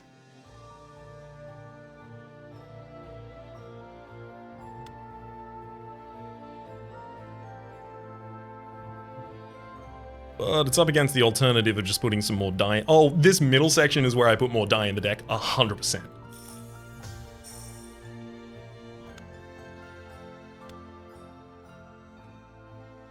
Okay, do I take the level 2 Unknown Device rather than upgrading my Astrolabe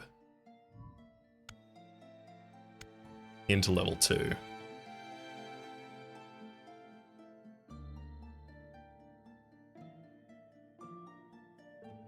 No.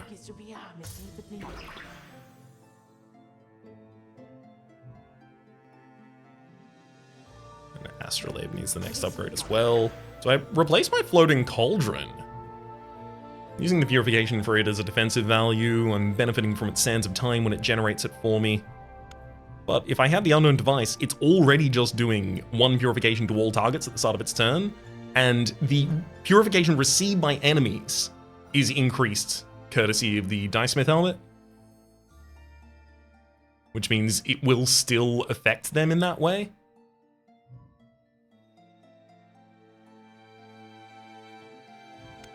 There is actually also a Dice Drive, which is just intending to heal me and deal purification to a random enemy for each purification that exceeded my corruption. And it intends to draw additional dice for us as well. Nope. I will go for the Floating Cauldron again, but I did like entertaining any other available option there first. Oh god. Okay. I'm gonna have to remember this entire battle. The enemy is doing double damage. I mean, so are we. Oh boy. That's not what I wanted to see. They're confuses. They're not... Oh, I thought they were randomly targeted, not confuse actions. Oh, they're confuse actions. That's actually a lot worse. Oh dear.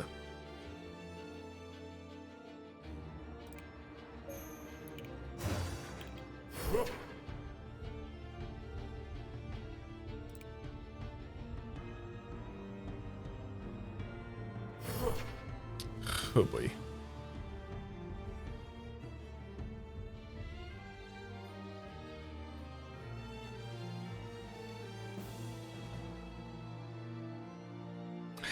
Wait. Oh no, it's one of the non-Glass Dagger sides of Glass Dagger that it actually managed to change there. That makes more sense.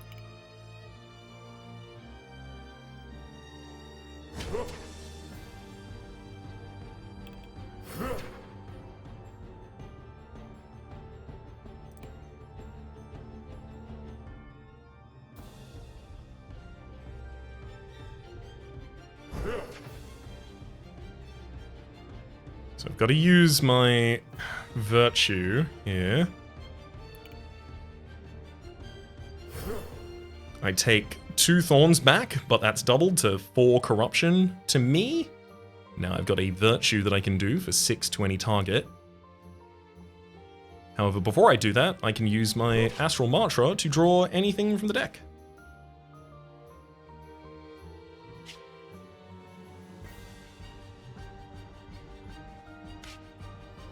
And actually, if I drew a Dune Surfing, I would be able to fulfill it.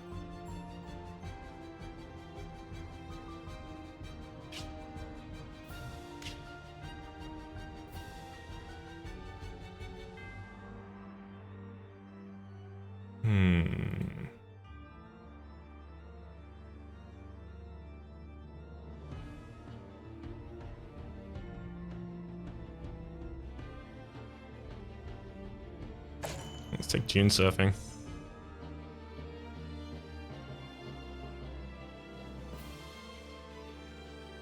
Okay.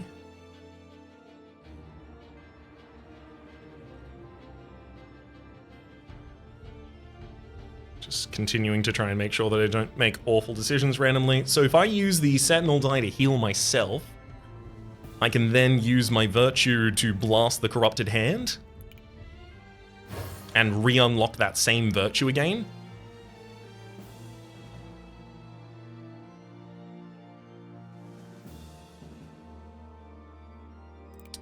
And in fact, I'm also going to re-unlock my reroll virtue, so I might as well use it here.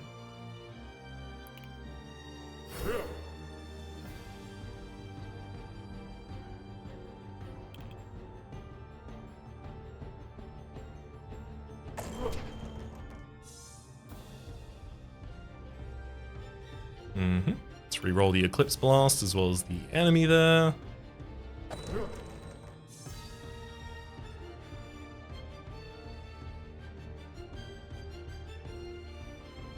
Such a rude amount of corruption to give me.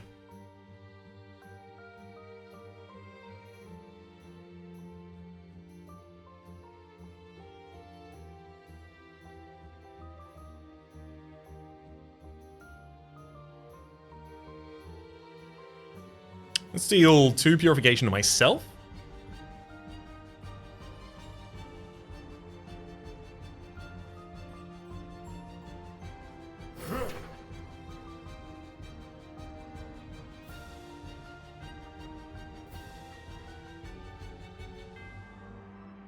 And now if I did Soul Heat to the enemy, I would self-heal. No, I think I should focus back on the original Shattered Colossus again.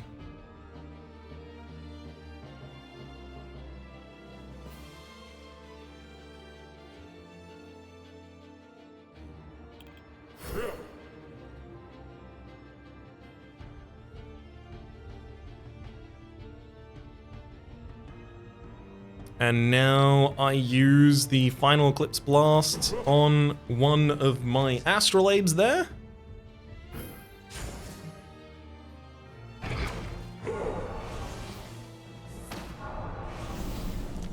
Alright. I think we're in a reasonable position, considering.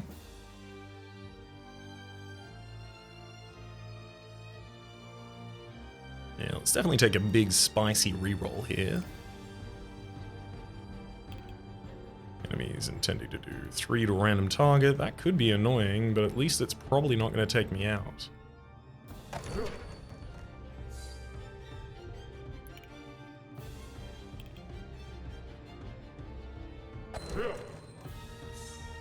Okay, gain a little bit more Sands of Time. Love that.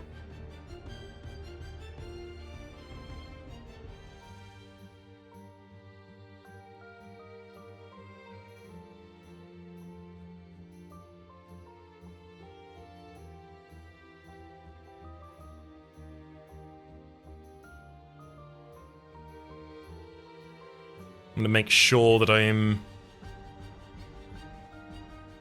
destroying the big Colossus with all these big punches.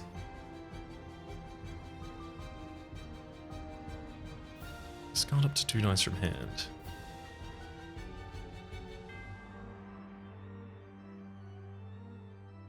This is taking a moment here because I need to get to an...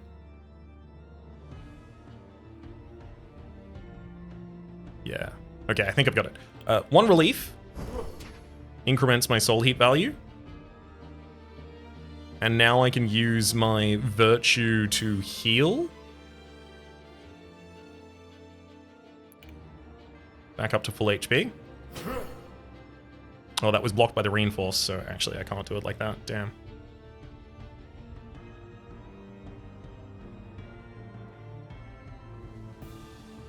Fine, then I'll use the next virtue to do it. And then block soul purification if it receives 5 or more at once, loses all reinforcement. Got it.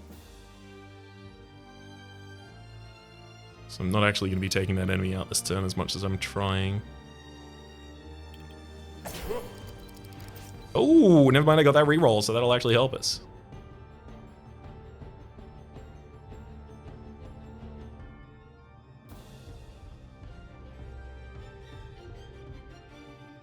Let's reroll Sunny Flames and Glass Daggers.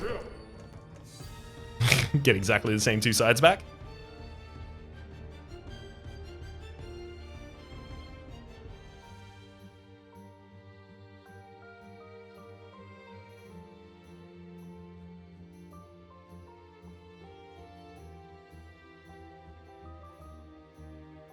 If I use Invented to discard Sunny Flares from my hand, I heal back up to full.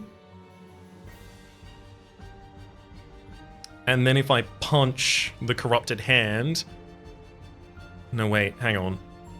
If you do, deal 3 purification to random enemy X times. It's gonna be you deal. So my Sentinel will do that. Never mind, it's not gonna prevent that. But it might cause my Sentinel to die.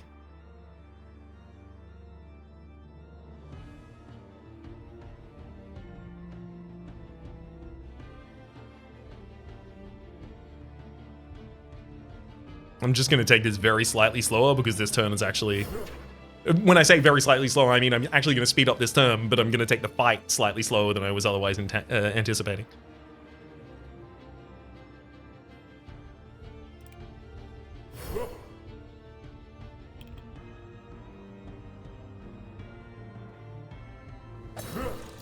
Damage to you, I get the punch back.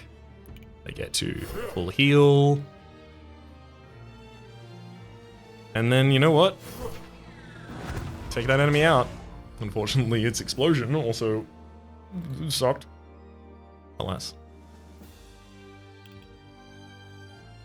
Let's heal back up. And I can happily re-roll these as well because they could possibly still draw. And this one does.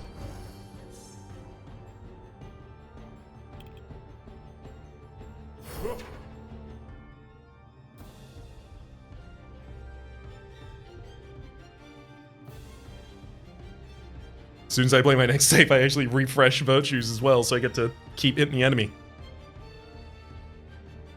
Although then I need to find somewhere to get my virtue used. So maybe I actually don't do it this turn. Yeah, I refuse to activate that, actually. There we go, there's all of my virtues unlocked.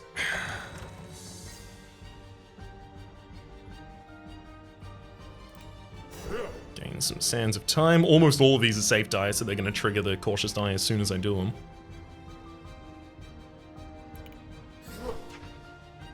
Gain some Fire Breath there as well.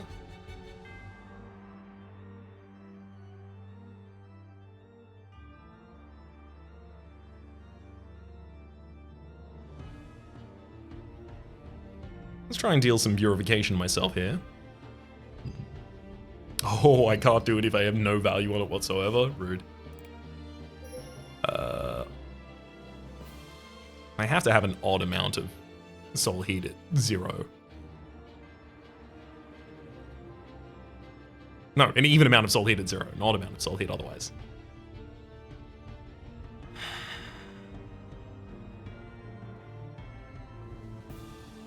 Is really the most value I can get out of this turn? It does look like it. Oh well. Let's gain some more Sands of Time. And that gives me the ability to gain even more Sands of Time. And then that gives me the ability to gain even more Sands of Time. Guess what I'm gonna do it now? More Sands of Time, please. Almost a 50% chance whenever I roll a die to throw it back into my hand.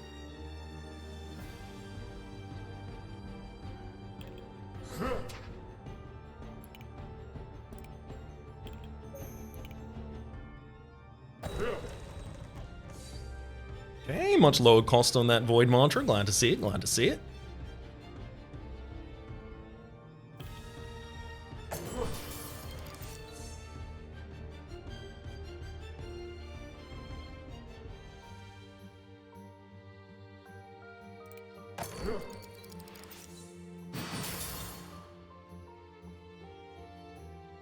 These glass daggers are huge.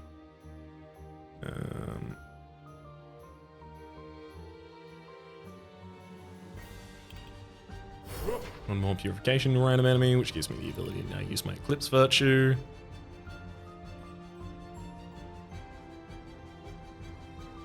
I think I should probably start focusing on a little bit of self-healing here as well, so I will actually self-heal out of that position.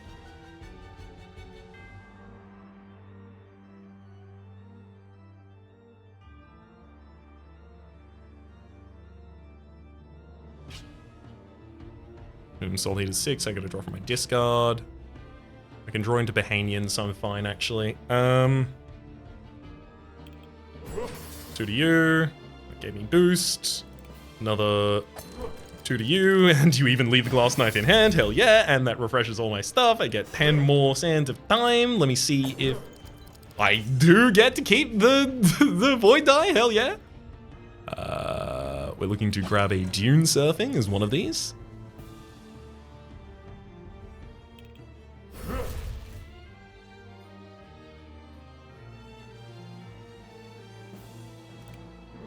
Void for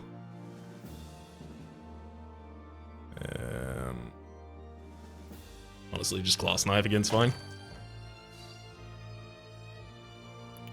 Scorching Sands the enemy, then I can draw 3 and lose all of my Soul Heat, which is fine.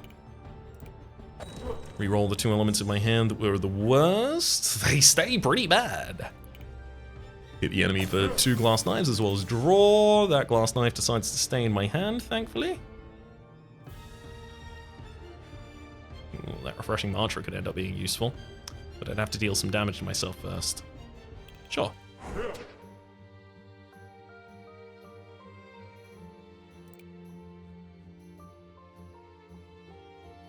And I'll reroll my Astral Mantra as well, see if I can get a lower cost on it. Never mind, I totally could not. 1 to the enemy. So 1 more increment. This won't. This will, but might not even stay in hand.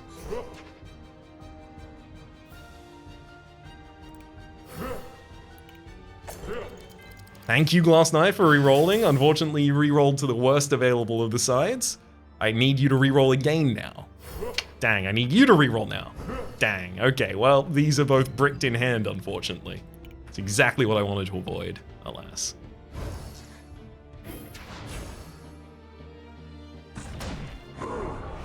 It could be worse. I could be dead. Cool. Both of the dune servings in the same hand. I see. Let's get some fire. Ooh, fire breath will actually refresh my stuff.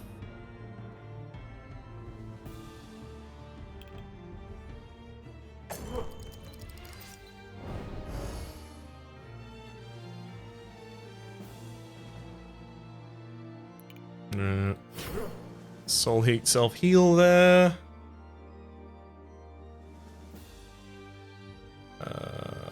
Yep.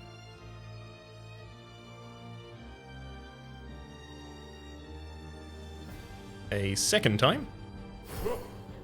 Then use the Eclipse for a bunch of HP. To the enemy. All of this is playing around the fact that my next safe is going to trigger a refresh value.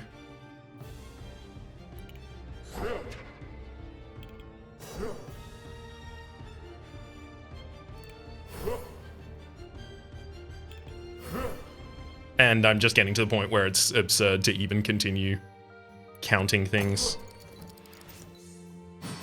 The amount of value I have in hand, the enemy just needs to die.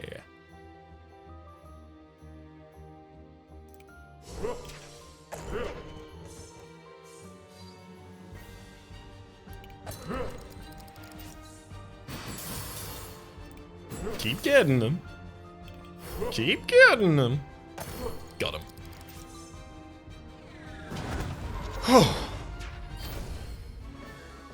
Hard fight, corruption, purify. Ah, another glass dagger. That's exactly the kind of thing I'm looking for. Searing calamity is the other. Affliction to all targets, relief to all targets. Definitely taking it. Restoration, it's self-heal with also some reroll on it. I'm not super against that. Siphon Hourglass, 2 cents of time for each creature with relief and affliction. Selfless Ignite, choose any target that has relief. Trigger its relief, then decrease its relief by 1. And also gain 3 affliction. Yeah. It really comes down to whether or not I'm padding my deck additionally at this point. I think I am. I'm taking the additional reroll there. At the start of each battle, refresh your virtues. Every 12 risky die you play, apply incorruptible to enemies. I don't do that. The end of your turn, all enemies receive 2 purification for each die in your hand. Nope, cool. I'm gonna take the free refresh of my values at the very start. My virtues, rather. 2 balance, and 2 safe is probably the path I'm looking for here. That picks up 6 die. Oh, draw safe! Yep, exactly the kind of thing I'm looking for. Thank you. Weak mass clearance, sand shaping? I do like sand shaping, actually. Even more balance die, please. Ooh, a copycat die.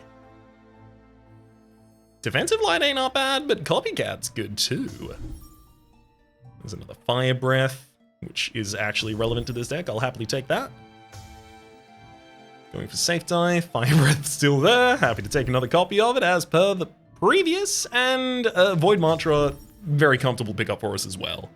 So now I've got 2 additional purification received by all enemies. As soon as I get 1 more die, it's gonna be 3 additional purification received by all enemies.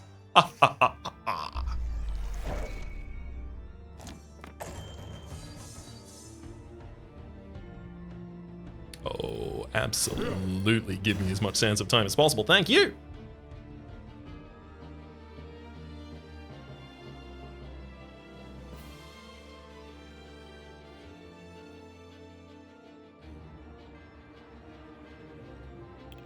I'm gonna re-roll both of my die.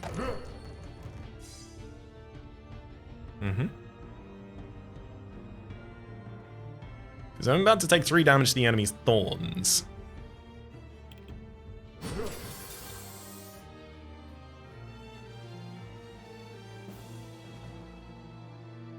And that'll set up my virtue.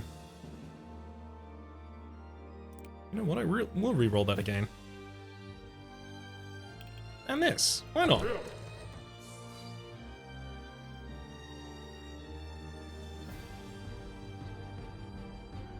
Because I'm now intending to self-heal.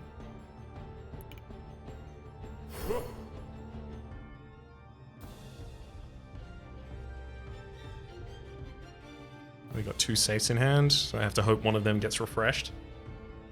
Sure. Oh, and it got refreshed. Hell yeah. Get the enemy for another 2 glass daggers and draw. Re-unlocks the next soul heat for us. If I give the enemy some relief, I can set myself to a value where the soul heat is good health for us.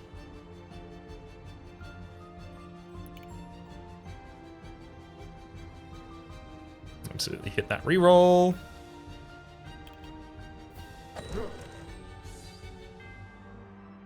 Great.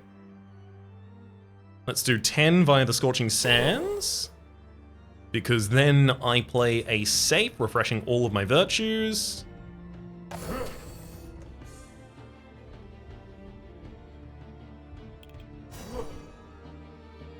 Unfortunately, now I have a corruption that I have to deal to someone. Possibly to myself. I mean, the enemy isn't attacking. The only thing is that would re-unlock itself, and then I have to do it again.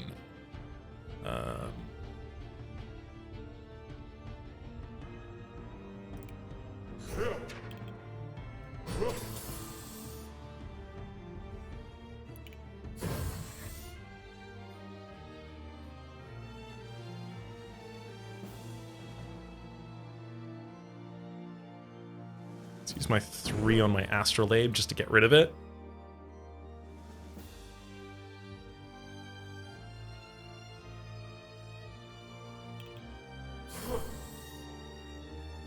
And I'll gain some relief if you'll let me. Oh my god. God, stop gaining relief! I just wanted to heal back up to full HP at the end of the turn. This is more than that. Oh boy. Wow, it would be nice to have a lower cost stuff. Alright, let's get 10 more sands of time before I do anything here. Let's re-roll the worst in my hand, and also let's see if we can get this Astral Mantra to have a lower cost. We can indeed. I get my draw 2 safe, and I get the Astral Mantra to go down to a cost of 6. Much more payable. I'm gonna give myself 3 light shield before I start. Is that what I want to do? Yeah, I'm gonna give myself 3 light shield before I start. Just in case I start getting things to bounce back to hand, I do it again. Oh my god. Oh, please stop doing that. I actually don't need that much light shield. I just wanted to make sure that if the draw die went back into hand, I was going to be good there. Okay. Now, 1 purification to an enemy 2 times.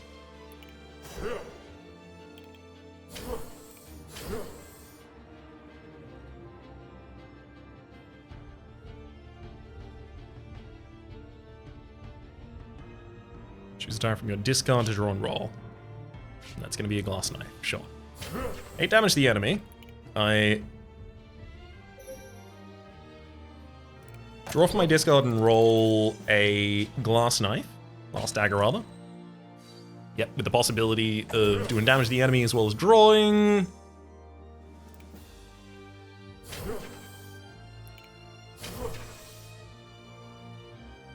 The ability to refresh my virtues here, even.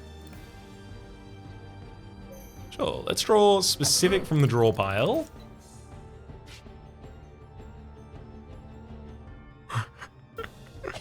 Nothing but glass daggers for you, buddy. Okay, then specific from the draw pile again. No, I'm not going to be able to do that. Let's go specific from the discard. Make glass knife. Specific from the discard, and I'm looking for safes that I can cast. Sunny Flare will do. I'm just trying to increment the cautious card for the sake of the end of the fight here. Got him. Oh, Astral Mantra, which we've seen the value of quite closely there. Soulburn, Flammable Chakram.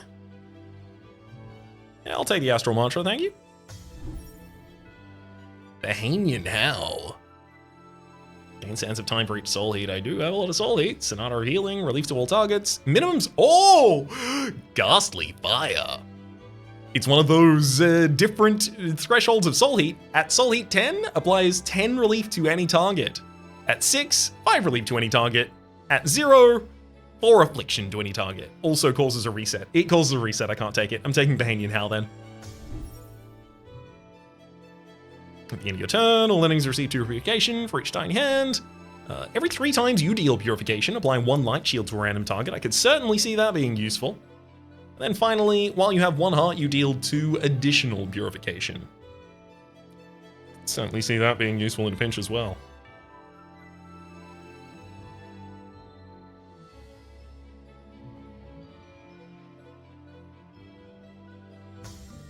Yeah, I need things that make me deal more purification. So by the end of this, I get an epic die after the boss battle, so 42. So I'm looking to collect like 3 dice maximum over the course of the next little zone here.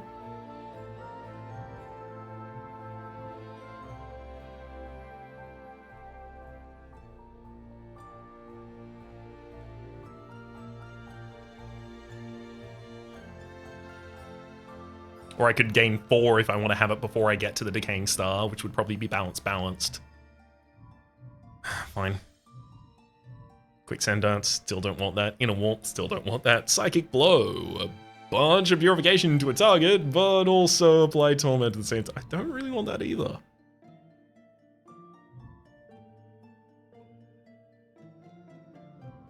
I'm gonna take Inner Warmth, and I'm not gonna be happy about it. And I'll take Scorching Sands, which I'm also not going to be happy about.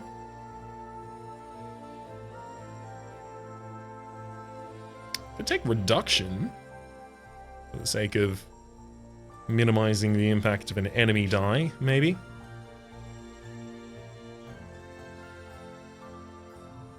Nah, Scorching Sands. Oh, Glass Daggers Plus, thank you. Distortion Hieroglyph says the next X actions, which cost minimum soul heat, will consider that your soul heat is 10. Neat.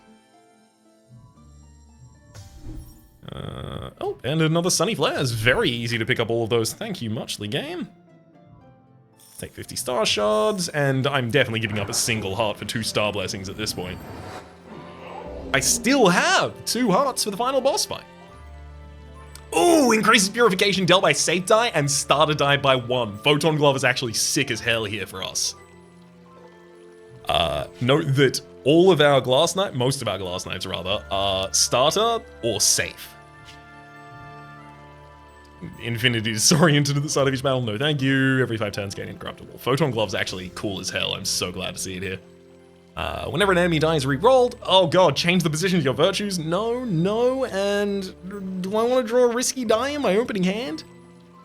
It does give me the ability to go off in my opening hand. The only problem is I also have to have enough other stuff in my opening hand to make it worthwhile to go off.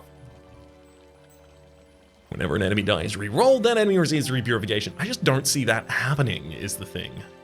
Whereas I think it's much easier for me to set myself up via the cautious card to actually have the ability to utilize my risky die in the opening hand.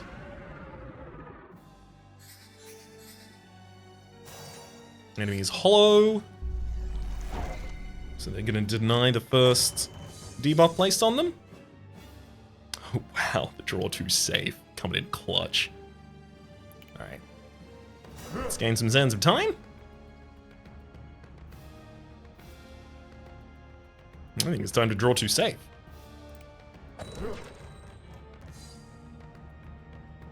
As soon as I play my next safe, I am going to trigger the regain here. Let's try and re-roll this Glass Knife. Also want to reroll the Sunny Flare. Oh, huge hits on both of them.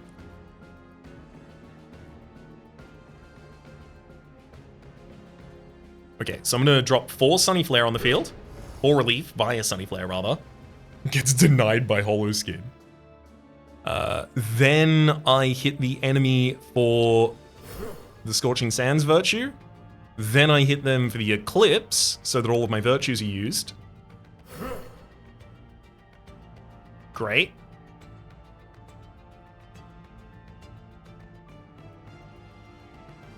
And now I refresh my virtues by playing my next save, which will be the Fire Breath, refreshing my virtues, gaining 10 more sands of time before I do anything here.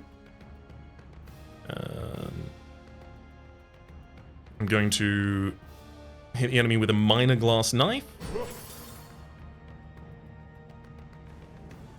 And then increment the final 2 here with another Scorching Sands Virtue to the enemy, and then the Eclipse Blast, taking us up to a total of 10 Soul Heat, so I can use my Dune Surfing in order to draw 3. Lovely, lovely. Gain 3 Fire Breath, love having that.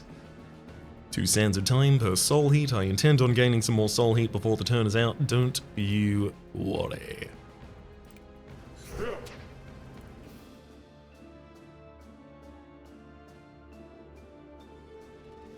The punch having 50% chance to do either the instance to the enemy is kind of threatening. I would really prefer not to have that if that were at all a possibility.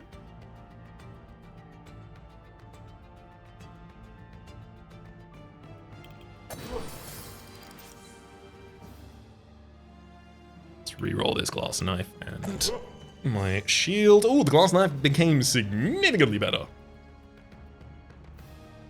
It's going to draw a die as well as do Glass Knife things. I might use my Minor to do 3 to myself.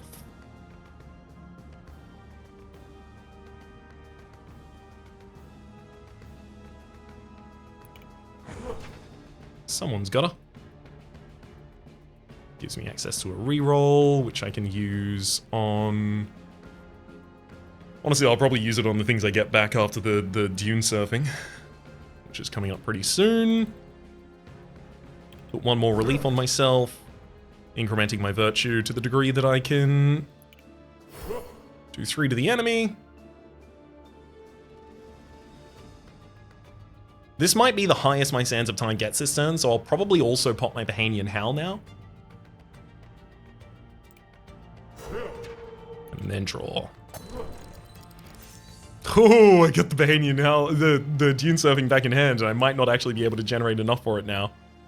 It's a toughie. Gain some inner warmth, though. Let's re-roll my Astrolabe at this point as well, and the Glass Knife. Possibility of the Astrolabe allowing me to discard. There we go, and it does.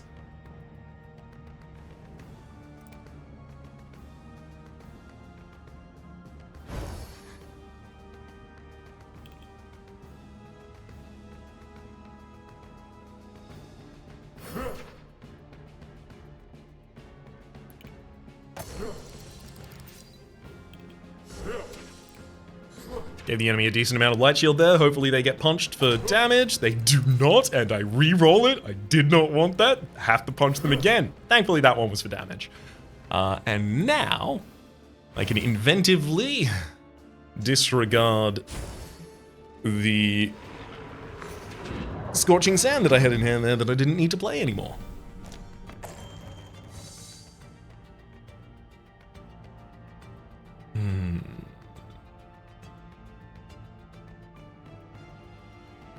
Two more safe, and I reactivate my virtues again. I'd love to have my virtues available to reroll each of these glass daggers. Scorching Sands is not actually a high priority for me.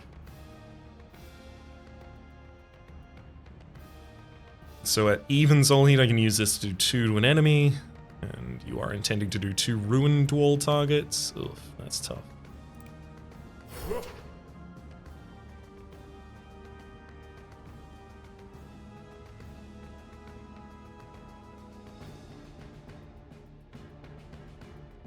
Let's use my Eclipse Blast to do 5 to the enemy now that it's available. And then because I'm about to refresh my virtues anyway, I might as well also Scorching Sands you. Gain some Fire Breath, which refreshes my virtues. Gain 10 sands of time before I do anything else here. Reroll my Glass Knives, each of them, thank you. Back to exactly what they were. Ooh. You know what? I'm actually going to deal 3 to myself. Let's do some damage to the enemies so that now I'm on even soul heat so that I can deal 3 to myself. Re-unlocking my reroll. There we go. At least one of them now is a glass knife that's doing some glass knife things. Hits the enemy twice and draws a die for us. Draws more glass knife. Okay, this turn now continues. Love it.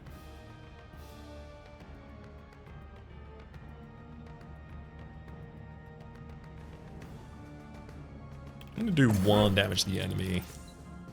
Just so that I can safely get rid of this virtue.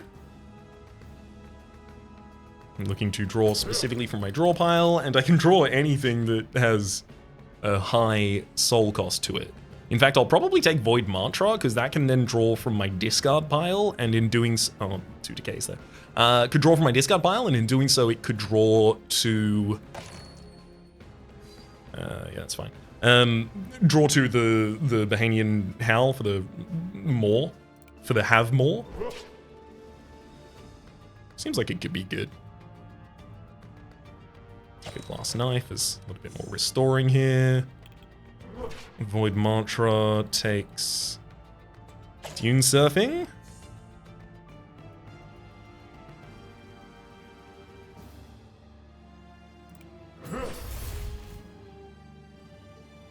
He's going to draw 3, and if it ends up back in my hand as well, then I will have a full hand at the end of that.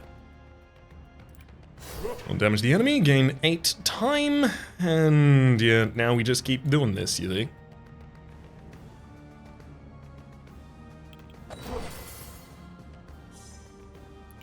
Even more sands of time, thank you. Even more damage for an enemy. Why don't we re-roll that one? Why don't we give it a spicy re-roll? Because it would be bad, as it turns out, is the answer to that.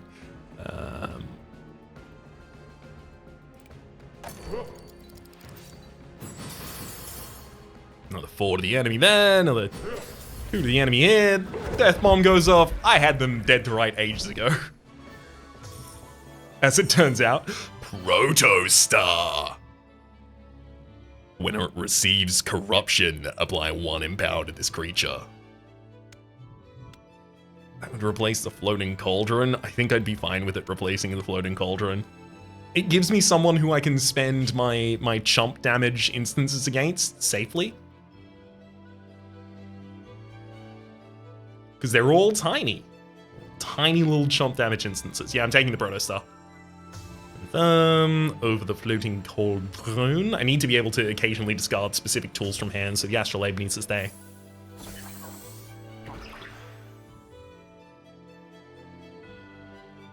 For real?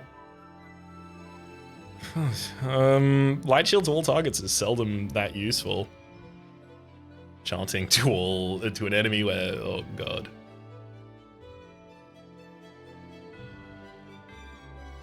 Well, I might take money. Legitimately, I don't believe any of these deeply influence us, whereas if I take money, I might be able to do something. Replace all of your virtues with enemy chanting virtue. That'd be hilarious. I'm not doing it here, obviously. Draw an additional die per turn at the start of each battle, gain 2 doom. That would make me a lot more potent to my friends. Maybe not, thank you. Whenever relief is applied to a sentinel, apply 1 relief to all enemies. At the start of each battle, apply 1 torment to all sentinels.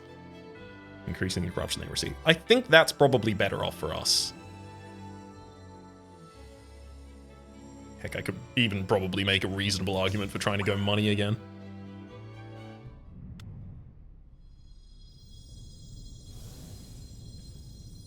Alright, we've opened the gate, and now it's time to fight a corrupted oracle. And then afterwards, Astrea's Heart. Hey,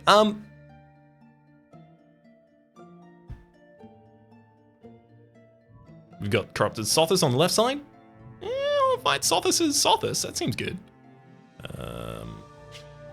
Upgrade cost is 250 for each of mine. Oh, if only I had that 50 additional, actually, I would have been able to upgrade each of my Sentinels. I think I should probably go to the Epic Shop and look for star blessings that are worth purchasing. Whenever you lose all chanting, enemies gain... Nope. There's also Soulburn. Apply relief to a target for each soul heat. That is good. Pretty reasonable, consistent damage to the enemy eventually.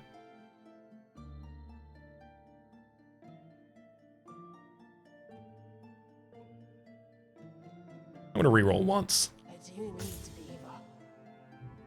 Whenever an enemy dies, rerolled, and every 5 turns gaining corruptible. Don't want either of those. Sunny Flares seems great to me.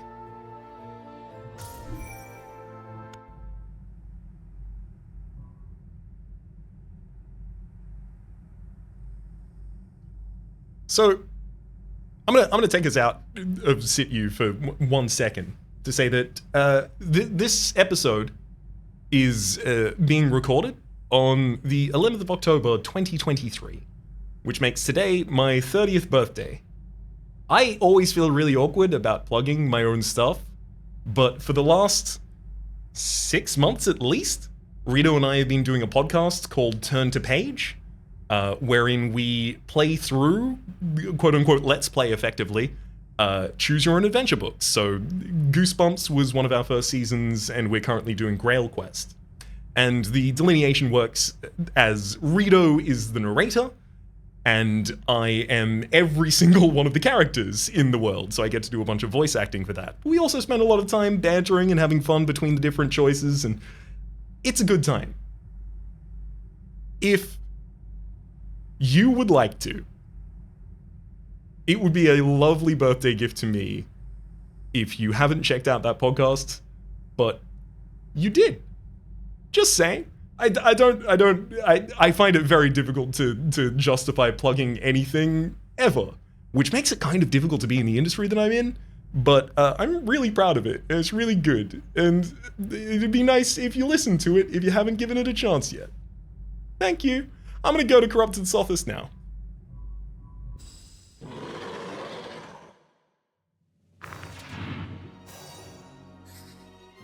I'll make sure there's a link available at the top of the description down below, by the by. Even if you choose not to check it out, or if that's not your thing, thank you very much for giving me the time to at least say it. Alright. What are we up to here? Oof. Toughy, looks like. Alright, let's gain some Sands of Time. I really want better results on these. Oof. Dune surfing is going to be a problem this turn, maybe.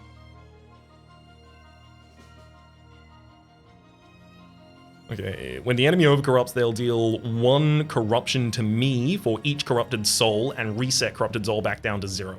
So if I'm going to do anything to them, maybe I cast the punch first, just in case. Yeah, because if it overcorrupted them, it wasn't even going to be an issue there. Okay. Let's do 3 to you. The enemy's soul heat, by the way, when it reaches 10, it ends my turn. At the end of the enemy's turn, if soul heat is on 10, it also resets to 0. It increments anytime they receive damage as well, annoyingly.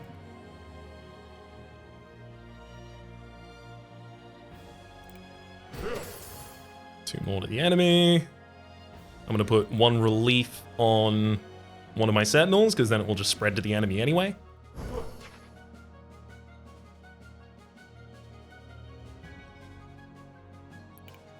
And then I'll deal 5 to the enemy in order to get 6 soul heat, so now I can use one of these. Oh, wow. Oh, that's perfect. Now I have another 6 soul heat. Thank you. Put relief on a bunch of different targets. Again, I gotta make sure. Yeah, when a relief was applied to a sentinel by 1. Yeah, cool. I did set it up correctly. Yay. 1 more relief. And now I can use the second dune surfing safely.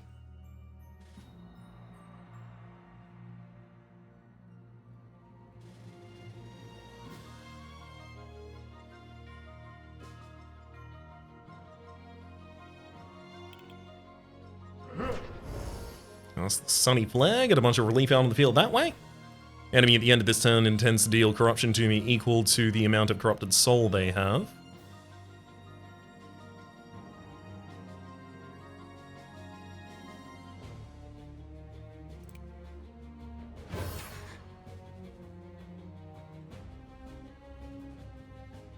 So I believe I need to stop now.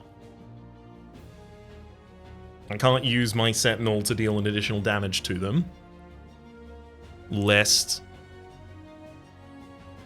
Wait. Oh, God. I think it's possible I actually end up losing a health here, because the enemy will... No, at the end of its turn. Okay, never mind. I should be fine.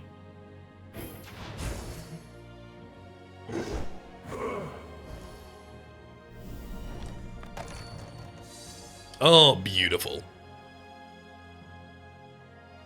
Alright, let's get some more Sands of Time before I do anything here. Want to reroll that Eclipse Blast.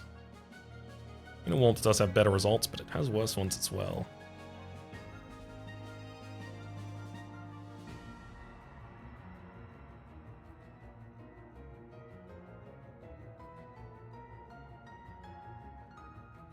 The enemy this turn intends to put 2 Madness Hex Die into my pool, as well as apply some Cursed Sand to themselves. That Cursed Sand...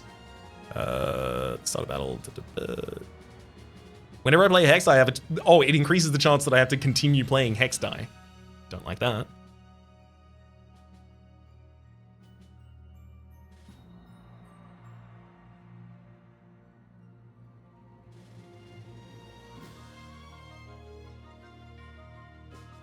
I want to be able to gain more soul heat this turn. Pretty desperately. But my tools are not here for that.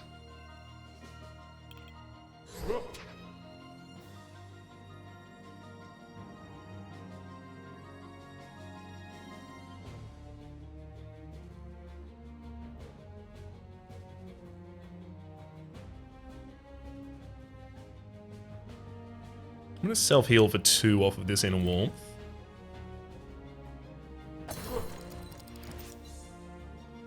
Not what I wanted to see. I'm going to reroll both of those. Still got the damage in AoE.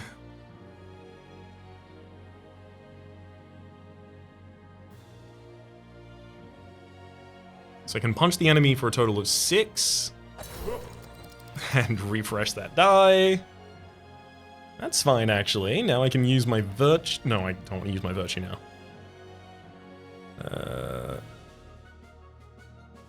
Let's re-roll. Wait. Yeah, I can suffer this, even if it does damage, and it does do damage. Alas. Oh, my soul heat doesn't decrease. It doesn't reset to 0 for extents like that.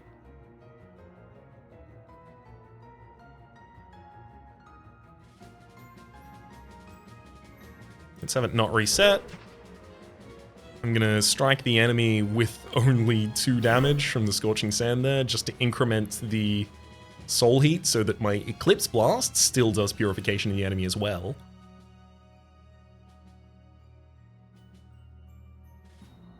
Oh no. I ran out of offset, actually.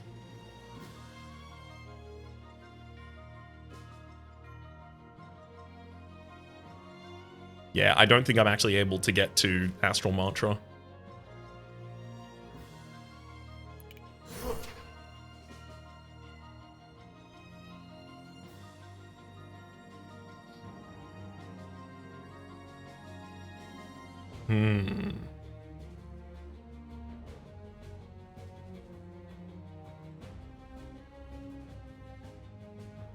I really just wanted to get a 5th soul heat. Woof. Oh, I want to play the Sands of Time. Didn't work. It's fine.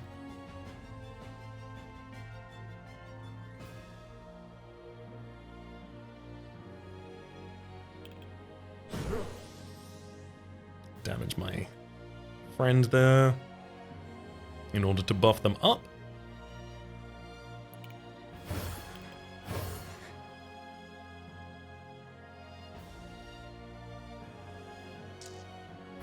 That's okay, at least my soul heat doesn't reset now. Stays at 4 this turn, so I can't have too bad of a turn.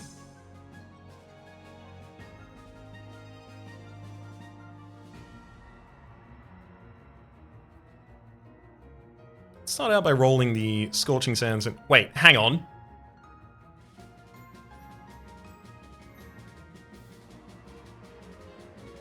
Okay, Corrupted Soul only reduces to 0 at the end of a turn. Wait, what? The end of the enemy's turn, if it's on 10, reduces to 0. Okay, so I actually have to increase it to 10. Weird. Reroll my 2 negatives, and at least one of them came back non-negative.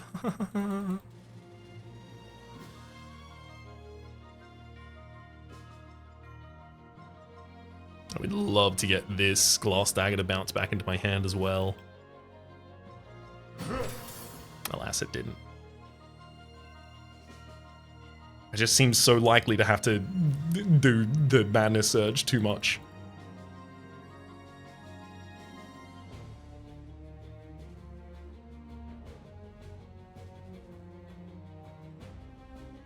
Deal 1 corruption to a random target X times, where X is the amount of hex die you have in your pool. I'm corrupting the enemy, and they're gonna start dealing a big damage to me.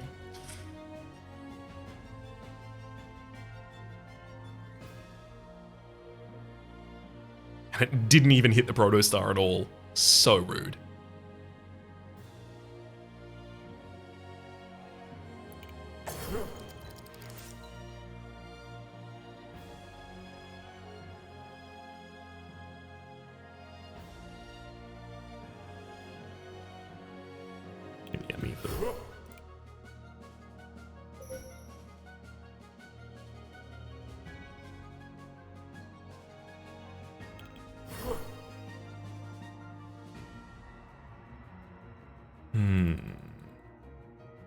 Definitely put some additional relief on the target as well.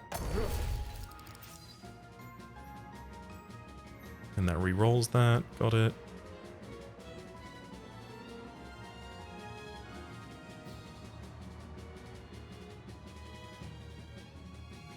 Still going to put additional relief on that target. Then Light Shield, and it says whenever it receives corruption, purification during your turn. Okay, so I don't want to use my Sentinel die, because that will still hit the enemy. But if I now use Scorching Sands against you, my understanding is that I will just be able to skip to a new turn.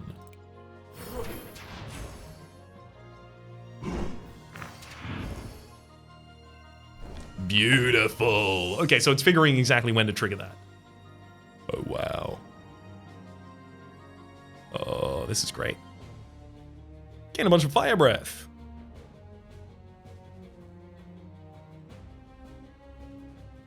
Okay, I'm gonna hit the enemy for 3 instances.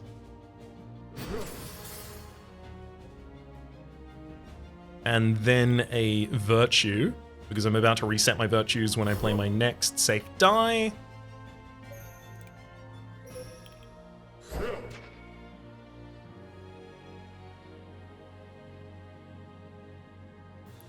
Let's gain 10 more sands of time before I continue doing anything here.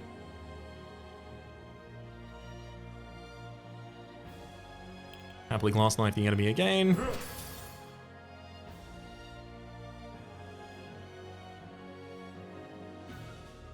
And then I can use my Void Mantra to draw from the discard. Oh, I got the Void Mantra back. Okay, cool. I'm just going to take a Glass Mantra then. Okay. And that's given me this Virtue I can play again. More damage to the enemy. At the end of this turn, they're intending to do... if I have 10 on them, apply 3 corruption to me. Okay, so I want to... I don't want them to do that at all if I can avoid it.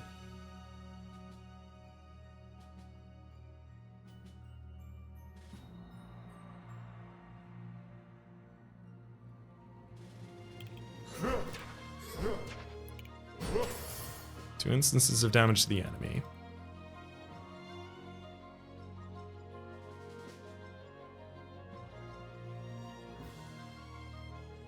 I think I'm fine actually having 3 Affliction. I think I've got the enemy down to low enough life that it's not actually that bad. I'm going to deal Purification to a friendly target so that I can cast the Void Mantra. Draw a Dune Surfing. Draw 2 from that. That's fine. I'm going to re-roll them each.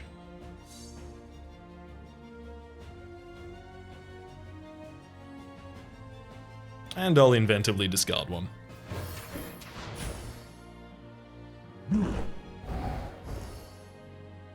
There we go, I take some Affliction.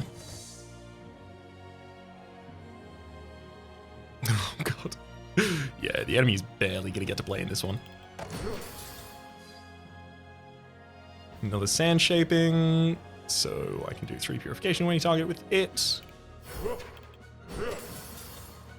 Draw anything from the draw pile, and it doesn't cost us anything either.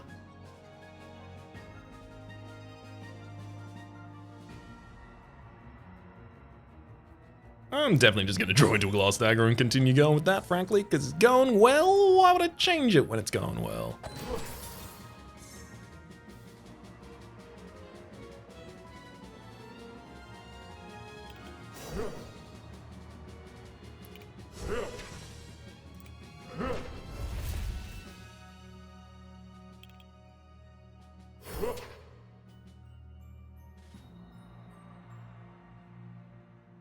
Okay, let's pull out any safe that I can get.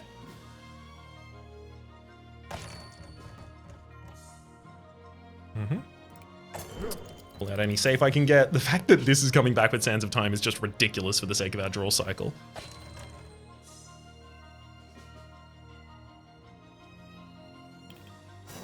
Eight, and then take out the enemy with the Cosmic Soul. Cool. So now I've got my Cautious card ready for as soon as the next fight starts. Astrea's Heart is gonna be an ordeal. There's gonna be a lot to take track of, but I have a couple of hearts to lose.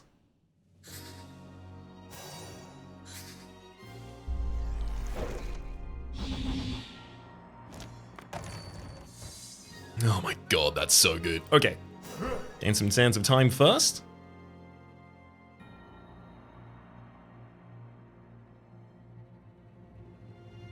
I'm gonna deal 7 to the enemy and see what it hits. That was Purification. Neat. So with that, I then unlock the ability to use my next Virtue.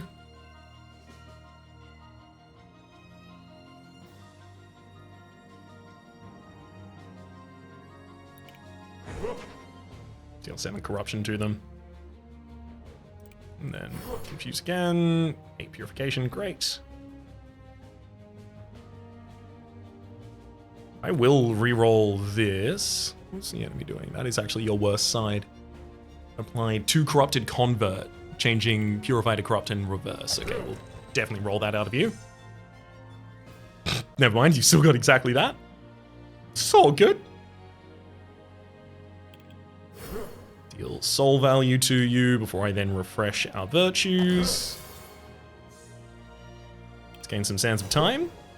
Gain some more Sands of Time. Maybe I should gain some Sands of Time. Seemed to do well before.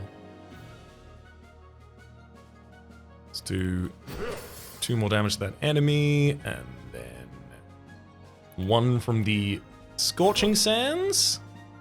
So now I have an odd value, so I can do another 3 from the Eclipse Blast, which gives me a total of 10 for the sake of the Dune Surfing, which can now draw 3! Wow, that's really frustrating. Well, unfortunately, the ones it drew kind of guarantee that I'm going to have to stop playing this turn soon. I wanted this turn to go forever! Woof. Yeah, it's about as bad as that could have gotten.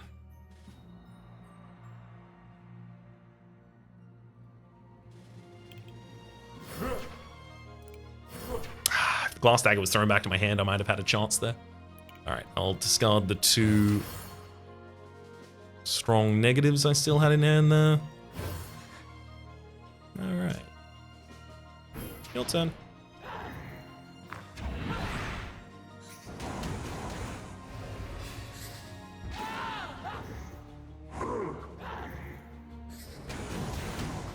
Ooh, unfortunately you did manage to take out one of my sentinels there. That's a toughie. The remaining one has gotten more powerful as a result, but still a toughie. Let's gain 3 fire breath. Let's gain 3 more fire breath. Let's actually gain 4 fire breath.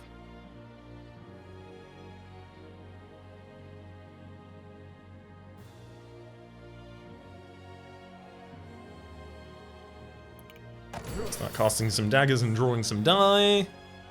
That's a quick strike that could be rolled into something more useful. Void Mantra, you could also get to a cost where I actually might be able to cast you this turn. 1 to a target and draw.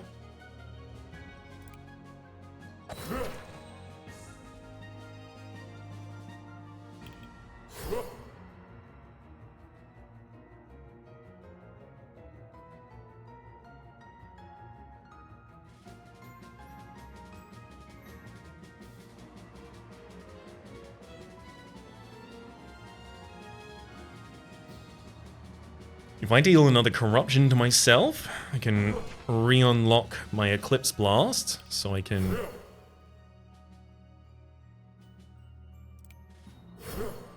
get pretty close to the 8 I need for Void Mantra.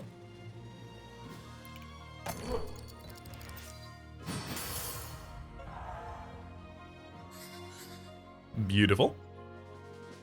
So with Void Mantra now satisfied, well, actually, I can re-roll my Glass Dagger before I do that.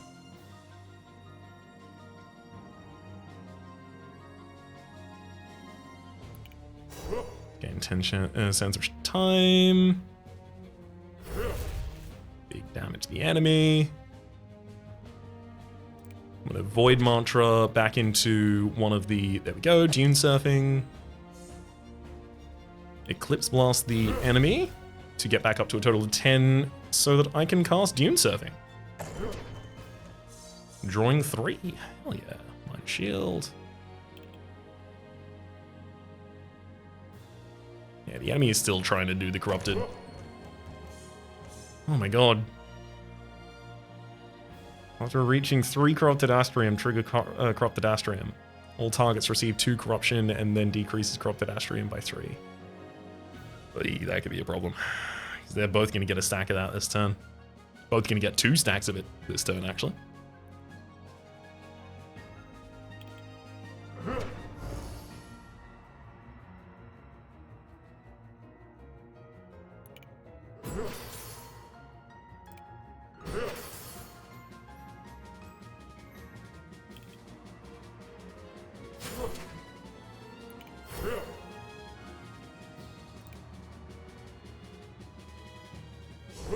Alright then.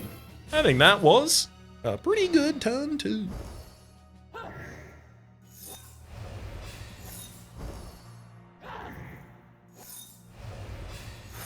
Yeah, now neither of them can cast Corrupted Astrium or I take a bunch of damage. Oh good, neither of them intend to. Ooh, Sunny Flares, love to see that. Got the enemy a bunch of times because I managed to trigger it on Protostar a bunch of times as well. Hell yeah.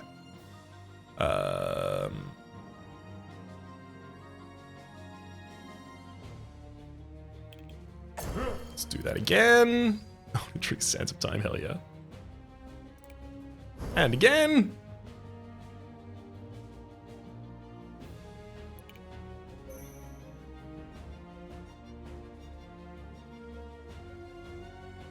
Sands of Time for each soul heat. Yeah, I think I can still increment that a lot.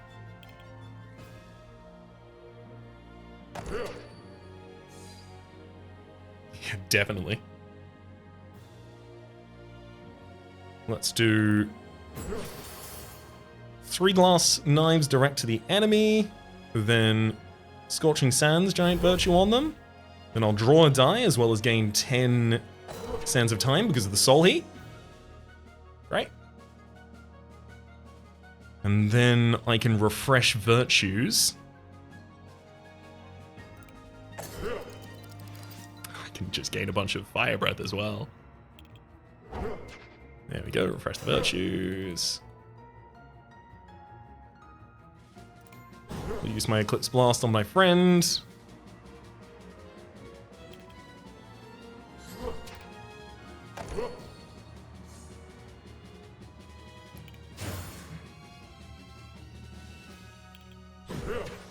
And again.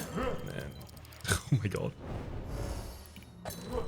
Sands of Time, you need to stop.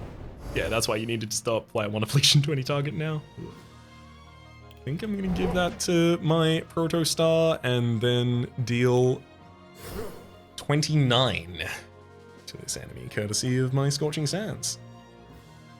15 of that extra damage is coming from Fire Breath because I'm on 10 Soul Heat. Fire Breath is definitely a scaling option for us, a good one at that.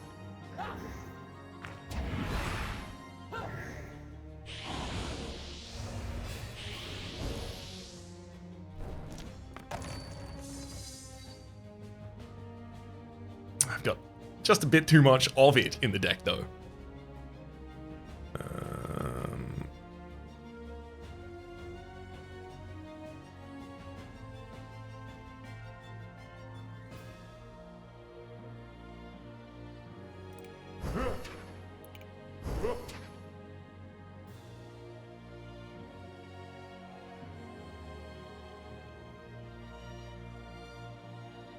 That's odd Soul Heat.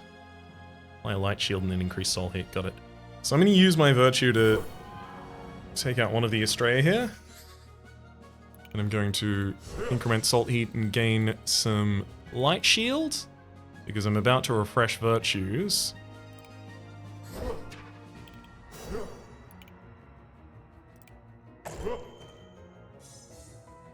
Oh, a Copycat. Sure, I'll copy more Fire Breath. It's great for upcoming turns.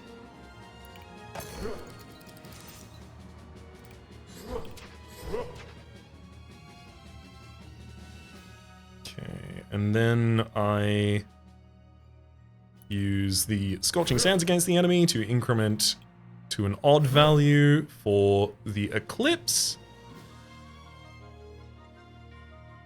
I can damage my Protostar in order to increment it yet again and have it deal 6 to the enemy. Of course, that 6 is then increased still, so they take a total of 10. Unfortunately, one of the enemies has managed to recuperate. That's okay, I've gotten a lot more powerful. I just need to get a hand that is actually doing damage rather than building damage. And that'll happen. Especially right now when I draw 2 safe die. That's mean. That's just mean. Oh no.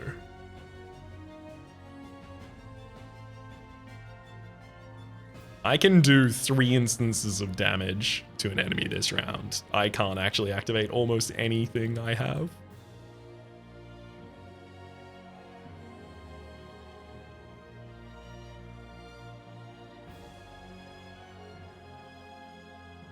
Oh, that's harsh. Oh, that's really harsh.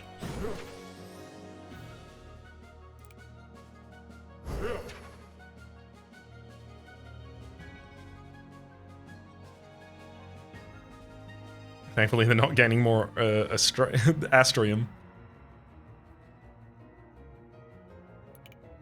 Gain some inner warmth, so I'm not losing my heat at least.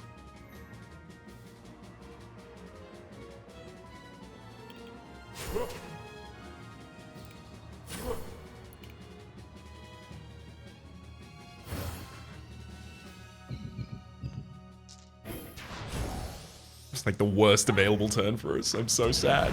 Also, my draw pile is very thin at the moment, which means any trash is guaranteed to be in my next hand. Oh boy, I don't like that. I don't like that at all. It's really, really limiting the effectiveness of my deck when this happens. Oh no.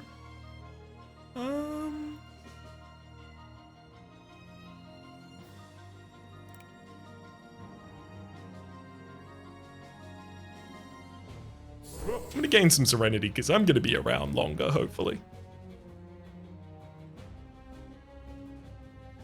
Reroll Sand Shaping, as well as one of these wounds.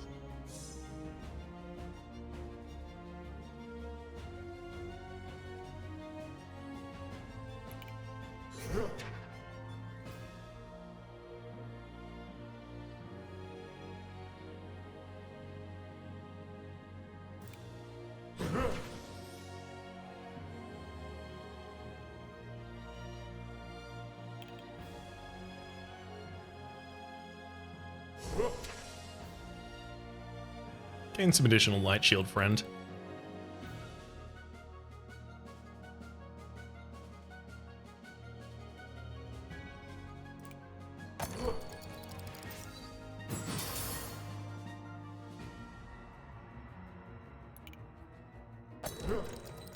Oh my god, the glass knife won't stop.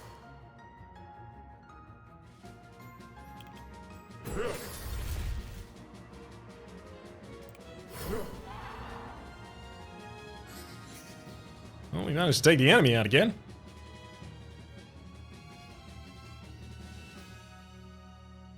One corruption to you 2 times, apply 1 doom to yourself. The enemy has only 1 doom, so that's still not going to be too impactful on me.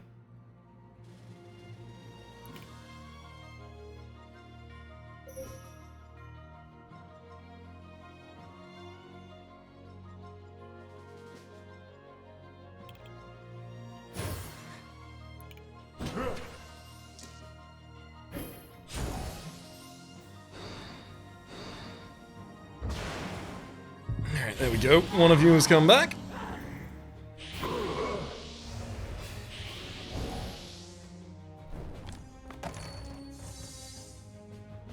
Thank you. This is the kind of hand I really needed. Let's get a copycat on one of these glass knives. Great. Take a reroll on the minor shield. And the more expensive Void Mantra. Void Mantra got severely downgraded in cost. Great pickup for us. Okay. Copycat the enemy.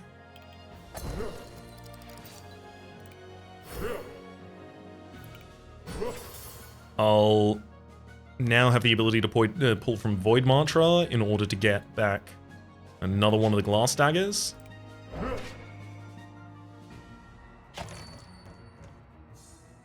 Unfortunately, it gets one of its worst available sides. That's fine, though. Let's re-roll that. There we go, much better.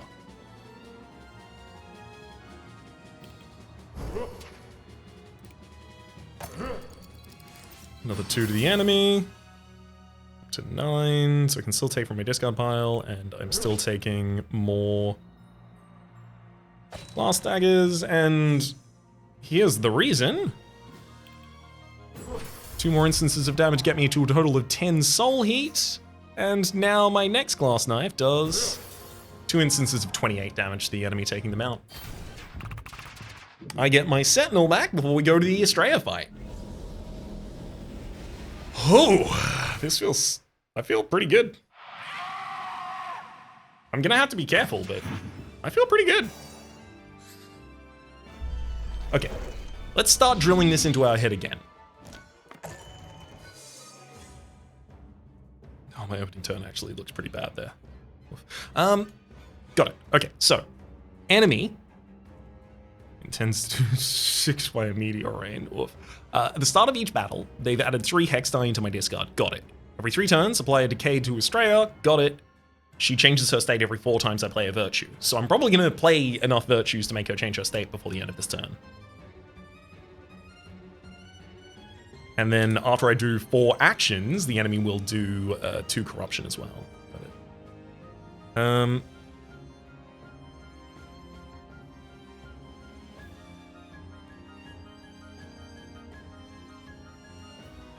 So because I'm going to take damage soon, I'm going to reroll either of mine that have any potential to become much more generous. They became worse.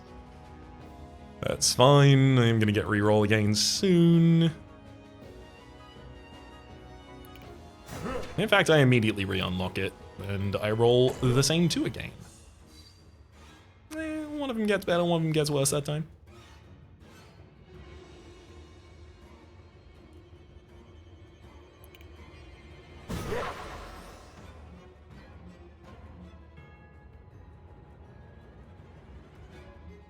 Yeah, I was supposed to do more that turn, and then I failed to. That's gonna be a little bit of a problem.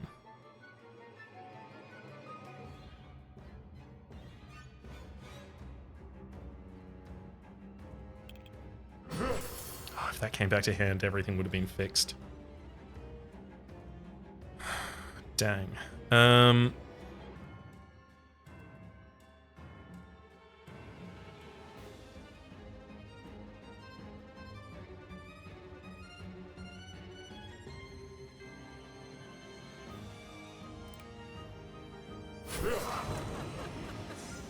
Purify my friend, my enemy rerolls. They're doing 3 self-corruption and 3 corruption to me.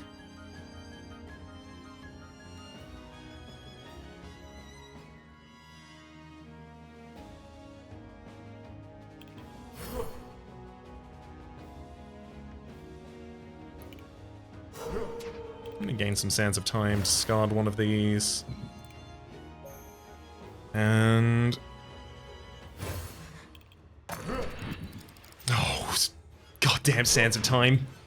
It triggered there, so I had to use the dunes again, throwing another Paralyzed into my draw pile. That's really bad. It's really quite deeply bad. Oh, God. Paralyzed probably got one of its best available sides for us, thankfully. Enemy intends to do 1 in AoE. They took 3 themselves last turn. I think they only have 4 corruption right now.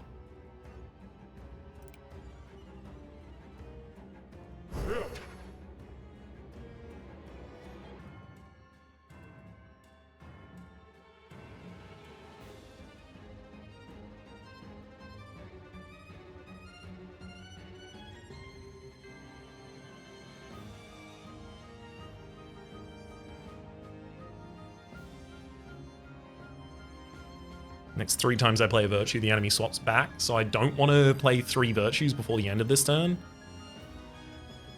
This one has to be played.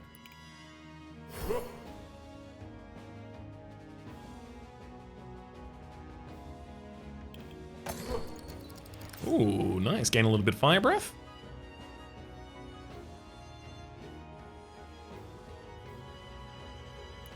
A little bit more Fire Breath.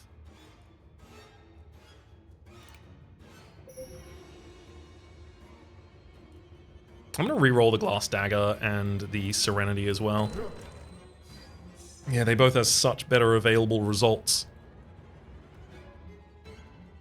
Let's use this Glass Dagger on the enemy. Incrementing my Soul Heat enough that I have the ability now to use Void Mantra to take something from the discard. And it will do.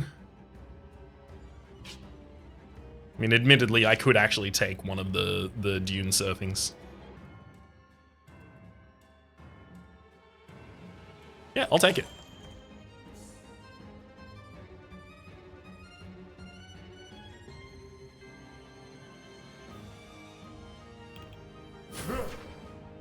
Do 3 more to the enemy. Actually, I don't even need to do that yet. Do my Dune Surfing first. Sure.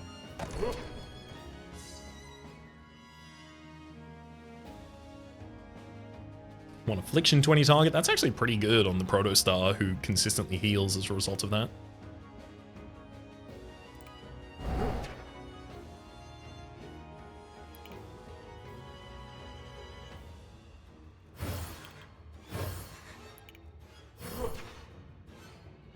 Okay, so as long as I hold off and don't use my Virtue here, I'll be ready. The enemy does 1 in AoE here. They take some relief damage, and then as soon as I play my Virtue, they're going to swap back to their other state, so I won't trigger her die.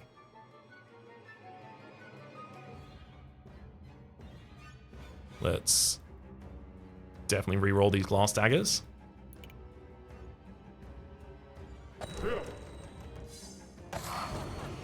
Swaps the enemy. They're back just on a Meteor Rain sign anyway.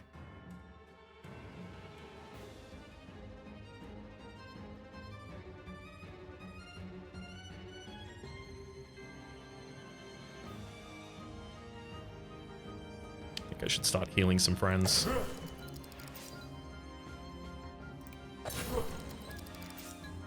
Ooh, inner warmth. Love that. Don't lose soul heat for the next couple of turns.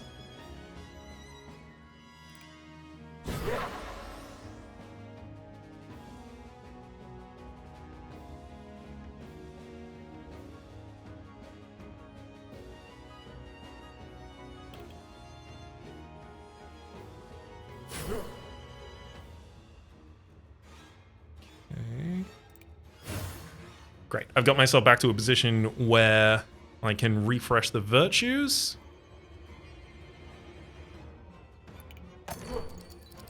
Throw a glass knife at the enemy.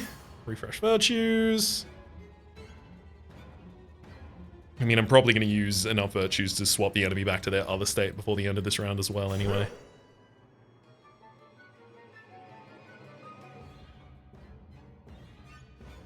I think, in fact, I'm pretty certain to do so.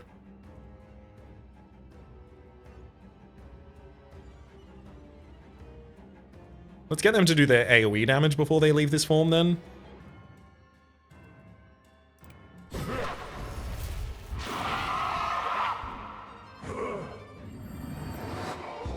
Oh, right, it's virtues that swaps them. They do damage with the others, so I needed to be more protected there. Oops.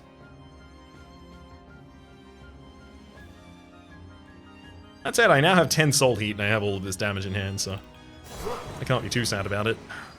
And reroll the enemy to a different type.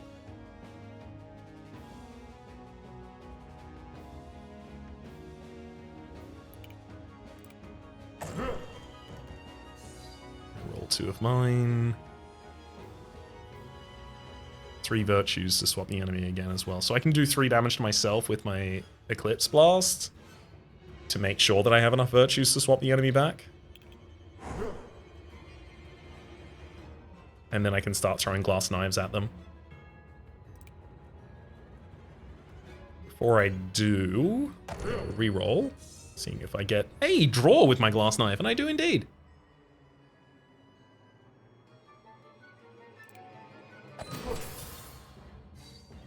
Two instances of 13 damage to the enemy, so I can do another 2 instances of 13 damage to the enemy. And then I'll just make sure to swap them back.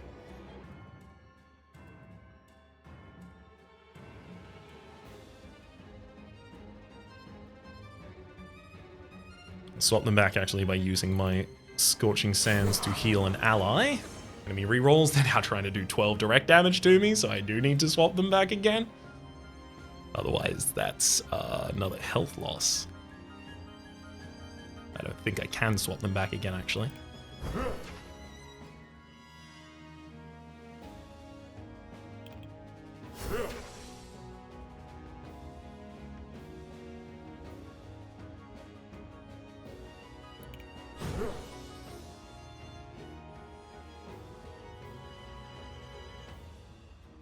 I've got Inner Warmth for the next turn as well. If I play one more action, I lose my Proto Star.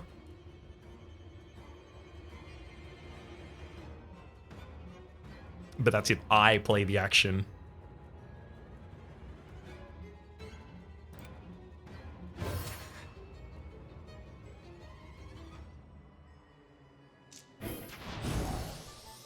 Yeah, I have to lose a health here. There goes a heart.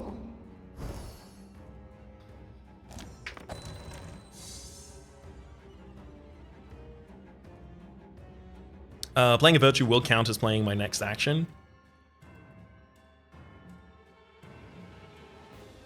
I think for that reason I am going to lose my Astrolabe here.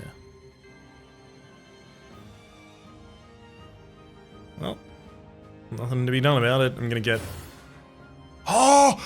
Astrolabe! Never mind, I can actually... The Astrolabe is gonna be fine. Do want to reroll that draw safe though.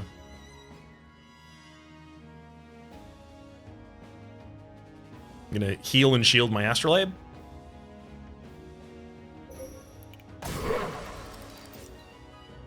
Great. Then let's use the first reroll to see if I can get a better glass knife. As well as see if I wanted to discard the second one there, which I do, as it turns out. I'm going to use my inventive side to discard the hex die as well as the draw safe that didn't hit correctly.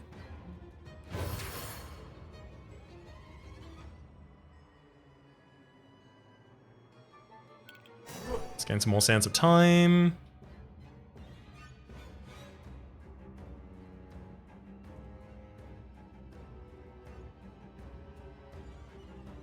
I'm going to do 10 damage to the enemy with a Virtue. Well, 23 as it turns out. Additional damage with the Fire Breath and all of the other triggers. Enemy intends to do 4 self. Ooh, 4 self damage here. That's actually pretty bad. I don't know what their corruption is at the moment. But I'm pretty sure that if they give themselves 4 corruption, they're going to overcorrupt, which would lose a heart for me. I don't want to lose a heart.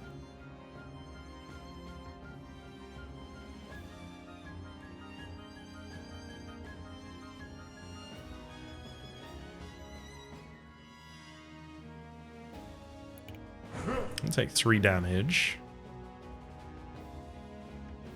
Even Soul Heart 2, Purification of any target, got it.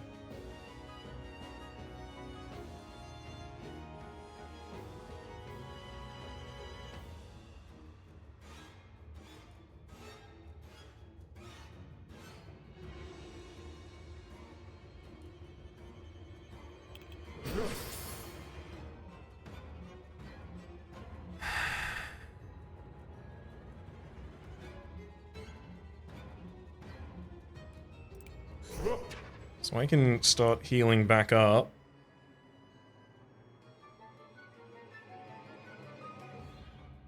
Oh, this is not going to be enough, is it?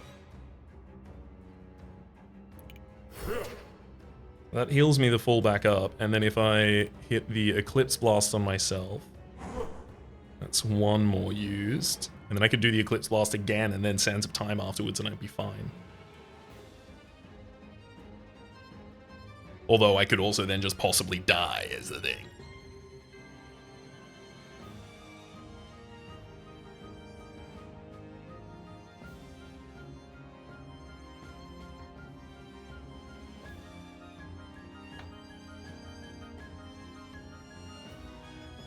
I'm gonna self-heal.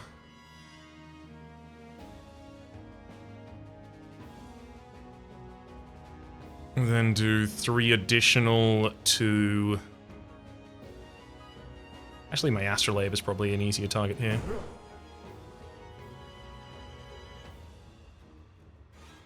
And then all I have to do is reroll. And he swaps back to their former state, and they elect to do 12 direct to us. That's gonna kill us.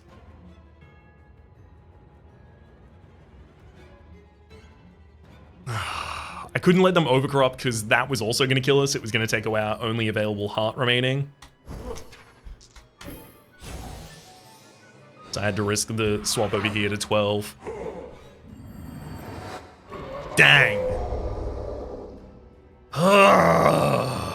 You know what? I feel like I understand Sothis a lot better after this at the absolute least. I feel like I'm probably going to level up twice. Oh, maybe not. The next level costs 4,000 experience, which I expect that it does. Sothis has received the Black Hole Blessing of, at the start of each battle, gain 10 concentration. From now on, you have only 1 heart. 10 concentration says at the start of your turn, increase your soul heat by X. Wow. Whenever an enemy gets overcorrupted, that enemy receives 2 purification X times, where X is half of your soul heat, rounded down. If you have Flammable Chakram, this purification triggers that also, so providing the relief to that target. And then I was waiting for when this was going to be unlocked, because I know there are things that reference having more than 10 soul heat. Further as Sundial, your soul heat has no limit.